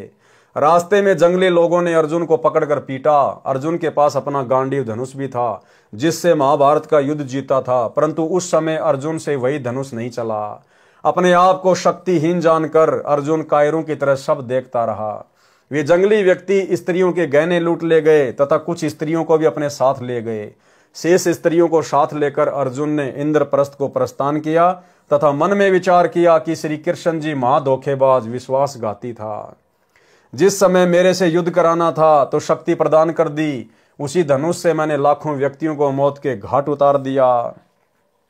आज मेरा बल छीन लिया, मैं कायरों की तरह पिट रहा, मेरे से वही धनुष नहीं चला। कबीर परमेश्वर जी ने बताया, धर्मदास श्री कृष्ण जी छलिया नहीं था, वह सर्व कपट काल ब्रह्म ने किया है, जो ब्रह्मा विष्णु व शिव का पिता है, जिसके समक्ष श्री विष्णु श्री कृष्ण तथा शिव आदि की कुछ पेश नहीं चलती। उपरोक्त कथा सुनकर धर्मदास जी ने प्रसन्न किया। धर्मदास ने कहा, हे परमेश्वर, कबीर बंदी छोड़ जी, आपने तो मेरी आंखें खोल दी है प्रभु। हिमालय में तपस्या कर युधिष्ठिर का तो केवल एक पैर का पंजा ही बर्फ से नष्ट हुआ था तथा अन्य के शरीर गड़ गए थे। सुना है वे सर्व पाप मुक्त होकर स्वर्ग चले गए। उत्तर दिया परमेश्वर कबीर जी ने कहा, हे धर्मदास, हिमालय में जो तप पांडवों ने किया वह शास्त्र विधि त्याग कर मनमाना आचरण पूजा होने के कारण व्यर्थ प्रयत्न था। प्रमाण गीता अध्याय 16 श्लोक 23 तथा गीता अध्याय 17 श्लोक 5 व 6 में कहा है कि जो मनुष्य शास्त्र विधि से रहित केवल कल्पित घोर तप को तपते हैं, वे शरीरस्थ परमात्मा को कृश करने वाले हैं। उन अज्ञानियों को नष्ट हुए जान, क्योंकि जैसी तपस्या पांडवों ने की वह गीता जी व वेदों में वर्णित नहीं है, अपितु ऐसे शरीर को पीड़ा देकर साधना करना व्यर्थ बताया है। यजुर्वेद अध्याय 40 मंत्र 15 में कहा है, ओम नाम का जाप कार्य करते करते विशेष कसक के साथ कर, मनुष्य जन्म का मुख्य कर्तव्य जान के कर। यही प्रमाण गीता अध्याय 8 श्लोक 7 व 13 में कहा है कि मेरा तो केवल ओम नाम है, इसका जाप अंतिम श्वास तक करने से लाभ होता है। इसलिए अर्जुन तो युद्ध भी कर तथा सुमरण भक्ति जाप भी कर। अतः हे धर्मदास, जैसी तपस्या पांडवों ने की वह व्यर्थ सिद्ध हुई।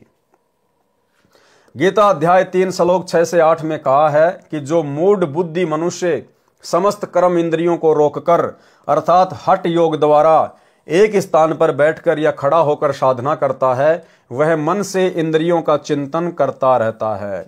जैसे सर्दी लगी तो शरीर की चिंता, सर्दी का चिंतन, भूख लगी तो भूख का चिंतन आदि होता रहता है।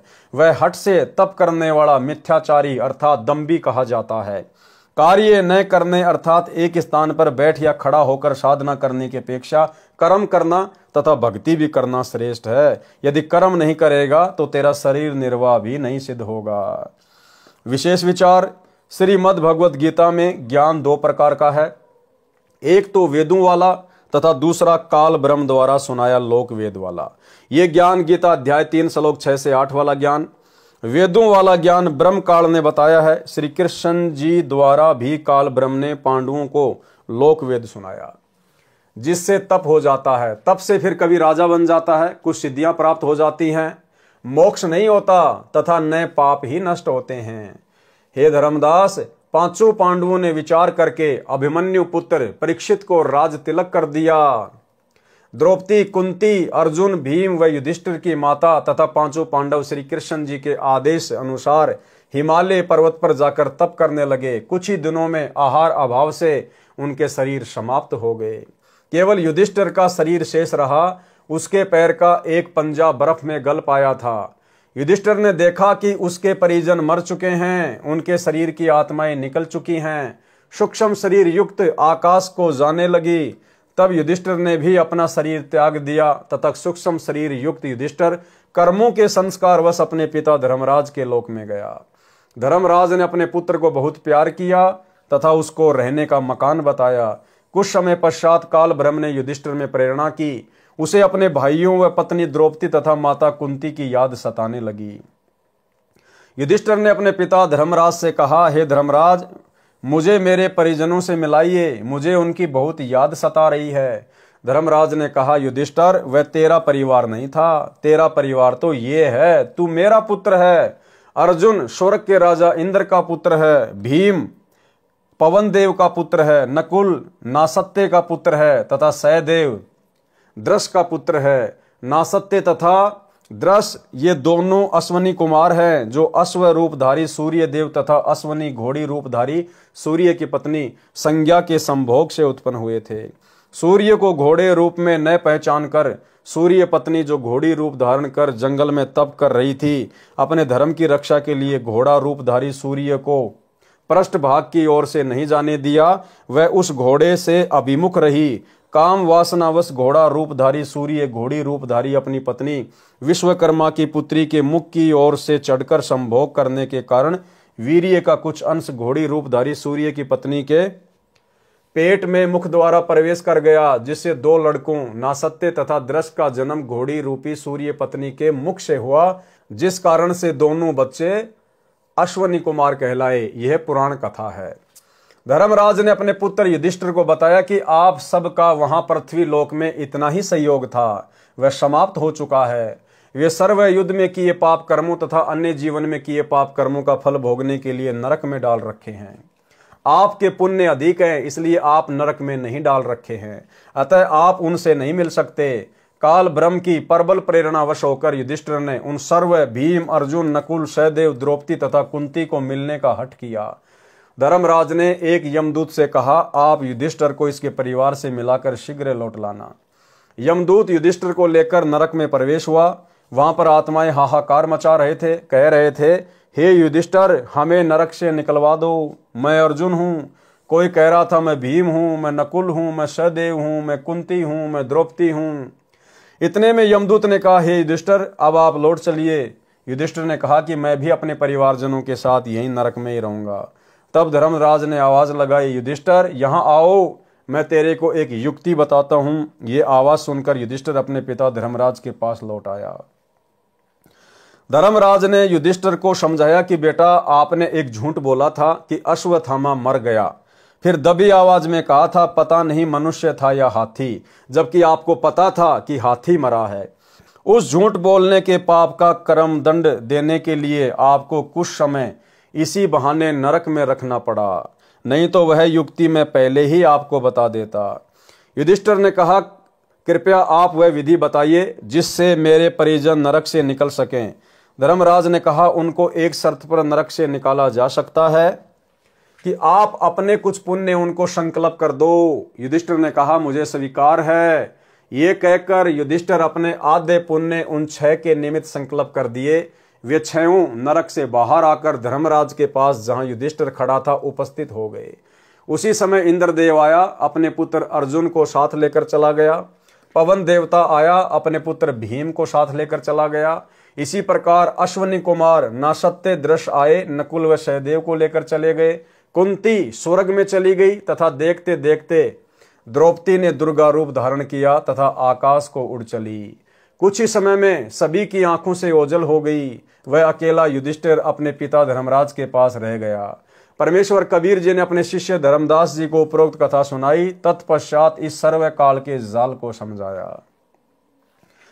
कबीर परमेश्वर जी ने बताया, हे धर्मदास, काल ब्रह्म की प्रेरणा से 21 ब्रह्मांडों के प्राणी कर्म करते हैं। जैसा आपने सुना, युधिष्ठिर पुत्र धर्मराज, अर्जुन पुत्र इंद्र, भीम पुत्र पवनदेव, नकुल पुत्र नासत्य तथा सहदेव पुत्र द्रस्ते, द्रौपदी सापवश दुर्गा की अवतार थी जो अपना कर्म भोगने आई थी, तथा कुंती भी दुर्गा लोक की पुण्यात्मा थी। ये सब काल प्रेरणा से पृथ्वी पर एक फिल्म चलचित्र बनाने गए थे। जैसे एक करोड़पति का बेटा किसी फिल्म में रिक्शा चालक का अभिनय करता है, फिल्म निर्माण के पश्चात अपनी 20 लाख की कार गाड़ी में बैठकर आनंद करता है। भोले भाले सिनेमा दर्शक उसे रिक्शा चालक मानकर उस पर दया करते हैं। उसके बनावटी अभिनय को देखने के लिए अपना बहुमूल्य समय तथा धन नष्ट करते हैं। ठीक इसी प्रकार उपरोक्त पात्रों युधिष्ठिर, भीम, अर्जुन, नकुल, सहदेव, द्रौपदी तथा कुंती द्वारा बनाई फिल्म महाभारत के इतिहास को पढ़ पढ़कर पृथ्वी लोक के प्राणी अपना समय व्यर्थ करते हैं। तत्व ज्ञान को न सुनकर मानव शरीर को व्यर्थ कर जाते हैं। काल ब्रह्म यही चाहता है कि मेरे अंतर्गत जितने भी जीव हैं वे तत्व ज्ञान से अपरिचित रहे तथा मेरी प्रेरणा से मेरे द्वारा भेजे गुरुओं द्वारा शास्त्र विधि विरुद्ध साधना प्राप्त करके जन्म मृत्यु के चक्कर में पड़े रहें। काल ब्रह्म की प्रेरणा से तत्व ज्ञानहीन संतजन व ऋषिजन कुछ वेद ज्ञान अधिक लोक वेद के आधार से ही सत्संग वचन श्रद्धालुओं को सुनाते हैं, जिस कारण से साधक पूर्ण मोक्ष प्राप्त न करके काल के जाल में ही रह जाते हैं। हे धर्मदास, मैं पूर्ण परमात्मा की आज्ञा लेकर तत्व ज्ञान बताने काल लोक में कलयुग में आया हूं। यानी अपने आप को छुपा रहे थे कबीर परमात्मा धर्मदास जी के सामने। क्या पांडव सदा स्वर्ग में ही रहेंगे? धर्मदास जी ने बंदी छोड़ कबीर परमेश्वर जी के चरण पकड़कर कहा, हे परमेश्वर, आप स्वयं सत्य पुरुष हो। धर्मदास जी ने अति विनम्र होकर आधीन भाव से प्रसन्न किया। प्रसन्न, हे बंदी छोड़ कबीर परमेश्वर जी, क्या पांडव अब सदा स्वर्ग में ही रहेंगे? उत्तर, नहीं धर्मदास, जो पुण्य युधिष्ठिर ने उनको प्रदान किए हैं उन पुण्यों का तथा स्वयं किए यज्ञ आदि धार्मिक अनुष्ठानों का पुण्य जब स्वर्ग में समाप्त हो जाएगा तब सभी पुण्य नरक में डाले जाएंगे। युद्ध में किए गए पाप कर्म तथा उस जीवन में किए गए पाप कर्म तथा संचित पाप कर्मों के फल को भोगने के लिए नरक में अवश्य गिरना होगा। युधिष्ठिर भी अपने आधे पुण्य दान करके पुण्यहीन हो गया है। वह भी शेष पुण्यों को स्वर्ग में समाप्त करके संचित पाप कर्मों के आधार से अवश्य नरक में डाला जाएगा। भले ही पाप कर्म कम होने के कारण नरक समय थोड़ा ही भोगना पड़े, परंतु नरक में अवश्य जाना पड़ेगा। जैसे युधिष्ठिर ने अश्वत्थामा मरने की झूठ बोली थी, उसका भी पाप कर्म दंड भोगने के लिए नरक में कुछ समय के लिए उसी समय ही जाना पड़ा। इसी प्रकार पूर्व जन्मों के संचित पाप कर्मों का दंड नरक में भोगना पड़ेगा। पश्चात पृथ्वी पर सर्व को अन्य प्राणियों की योनियों में भी जाना पड़ेगा। ये काल भ्रम का अटल विधान है। परंतु हे धर्मदास, जो साधक पूर्ण परमात्मा की भक्ति पूर्ण गुरु से उपदेश प्राप्त करके आजीवन मर्यादा में रहकर करता है, उसके सर्व पाप कर्म ऐसे नष्ट हो जाते हैं जैसे सूखे घास के बहुत बड़े ढेर को अग्नि की छोटी सी चिंगारी जलाकर भस्म कर देती है, उसकी राख को हवा उड़ाकर इधर उधर कर देती है। ठीक इसी प्रकार पूर्ण परमात्मा की भक्ति का शतनाम मंत्र रूपी अग्नि घास के ढेर रूपी पाप कर्मों को भस्म कर देता है। कबीर, जब ही सतनाम हृदय धर्यो भयो पाप को नाश, मानो चिंगी अग्नि की पड़े पुराने घास। एक समय भाई और बहनों, एक भगत भाई ने, जब मैं उससे मिलने गया तो उसने कहा कि भगत जी क्या फायदा इस भक्ति का, मैंने तो सतनाम भी ले लिया। तो दास ने कहा, भाई ऐसी क्या बात हो गई? बोला, भगत जी परमात्मा तो कहते हैं कि जब ही सतनाम हृदय धर्यो भयो पाप को नाश, और जैसे अग्नि चिंगारी की पड़े पुराने घास। गुरु जी तो कहते कि सतनाम मिलते सारे पाप कर्म नष्ट हो जाते हैं। मैं तो बीमारी से ठीक नहीं हो पा रहा, फिर मेरे पाप कर्म क्यों नहीं कटे सतनाम से? तो दास ने उसको समझाया मालिक के ज्ञान आधार से कि परमात्मा ने जो वाणी बोली है उसको समझने की आवश्यकता है। सतनाम प्राप्त होते ही पाप कर्म समाप्त नहीं हो जाते। परमात्मा ने कहा, जब ही सतनाम हृदय धर्यो भयो पाप को नाश, और जैसे चिंगी अग्नि की वो पड़े पुराने घास। जैसे किसी घास के सूखे ढेर से यदि कोई चिंगारी लगा दी जाए तो चिंगारी तो वही है, और चिंगारी लगते ही वो उसको जला के भस्म कर देगी। लेकिन अगर सूखी घास का ढेर 10-20 क्विंटल है तो भाई उसको जलने में कितना टाइम लगेगा? बोला, भगत जी उसको जलने में तो बहुत टाइम लगेगा। और सूखी घास का ढेर यदि 1 किलो है और उसको यदि वही चिंगारी लगा दी जाए तो उसको कितना टाइम लगेगा? बोला, भगत जी वो तो 2 मिनट में जला के नष्ट कर देगा 1 किलो घास को। तो दास ने कहा, भैया चिंगारी दोनों ही है। चिंगारी वो भी वही है जो 1 किलो घास के ढेर के लगाई गई, और चिंगारी वो भी वही है जो 20 क्विंटल घास के ढेर को लगाई गई। लेकिन 1 किलो घास को जलाने में तो 2 मिनट भी नहीं लगे, और 20 क्विंटल को जलाने में 1 दिन भी लग सकता है। तो फिर वो समझ गया कि भगत जी इसका मतलब ये है कि जिसके जितने ज्यादा पाप कर्म होते हैं उस भगत को उतना ही समय लगता है पाप कर्मों से बाहर निकलने में। सतनाम तो अपना काम बराबर करेगा। जिस भगत के पाप कर्म थोड़े हैं उस भगत को सतनाम की कमाई से बहुत जल्दी राहत मिल जाती है, और जिसके पाप कर्म ज्यादा हैं तो भाई उसको साल भी लग जाए, 2 साल भी लग जाए, 6 महीने भी लग जाए, लेकिन सतनाम अपना काम बराबर करता है। फिर तो वो भगत इतना समझदार हो गया, फिर तो मेरे को ही समझाने लग गया, बोलो भगत जी बात तो सही है, जैसे हॉस्पिटल में एक आदमी तो ऐसा है जिसको जुकाम है, वो तो 2 घंटे में ठीक होके आ जाएगा, और एक आदमी ऐसा है जिसको कैंसर है, उसको 2 साल भी लग जाएगी। तो दास ने कहा अब तेरे बात बिल्कुल समझ में आ गई। तो भाई और बहनों, आज के वीडियो में केवल इतना ही। कल रात्रि 8 बजे गुरुदेव भगवान के आशीर्वाद से फिर हम लाइव जुड़ेंगे, इसके आगे के पार्ट को देखेंगे, क्योंकि ये परमेश्वर के द्वारा रोचक कहानियां, रोचक कथाएं हैं जो इसमें लिखी गई हैं, और इन कथाओं को सुनने मात्र से भाई और बहनों हमारी आत्मा चार्ज होती है, हम ढेर सारे पुण्य के भागी बनते हैं। और जहां जहां गुरुदेव प्रेरणा करेंगे, हम सत्सेवक भाई बहनों के लिए कोई विशेष पॉइंट होगा, दास वहां पर अवश्य विश्लेषण करेगा। तो आज के वीडियो में केवल इतना ही। गुरुदेव भगवान हम सबको आज्ञा दें, इजाजत दें, आशीर्वाद दें। बंदी छोड़ सतगुरु रामपाल जी भगवान की जय हो।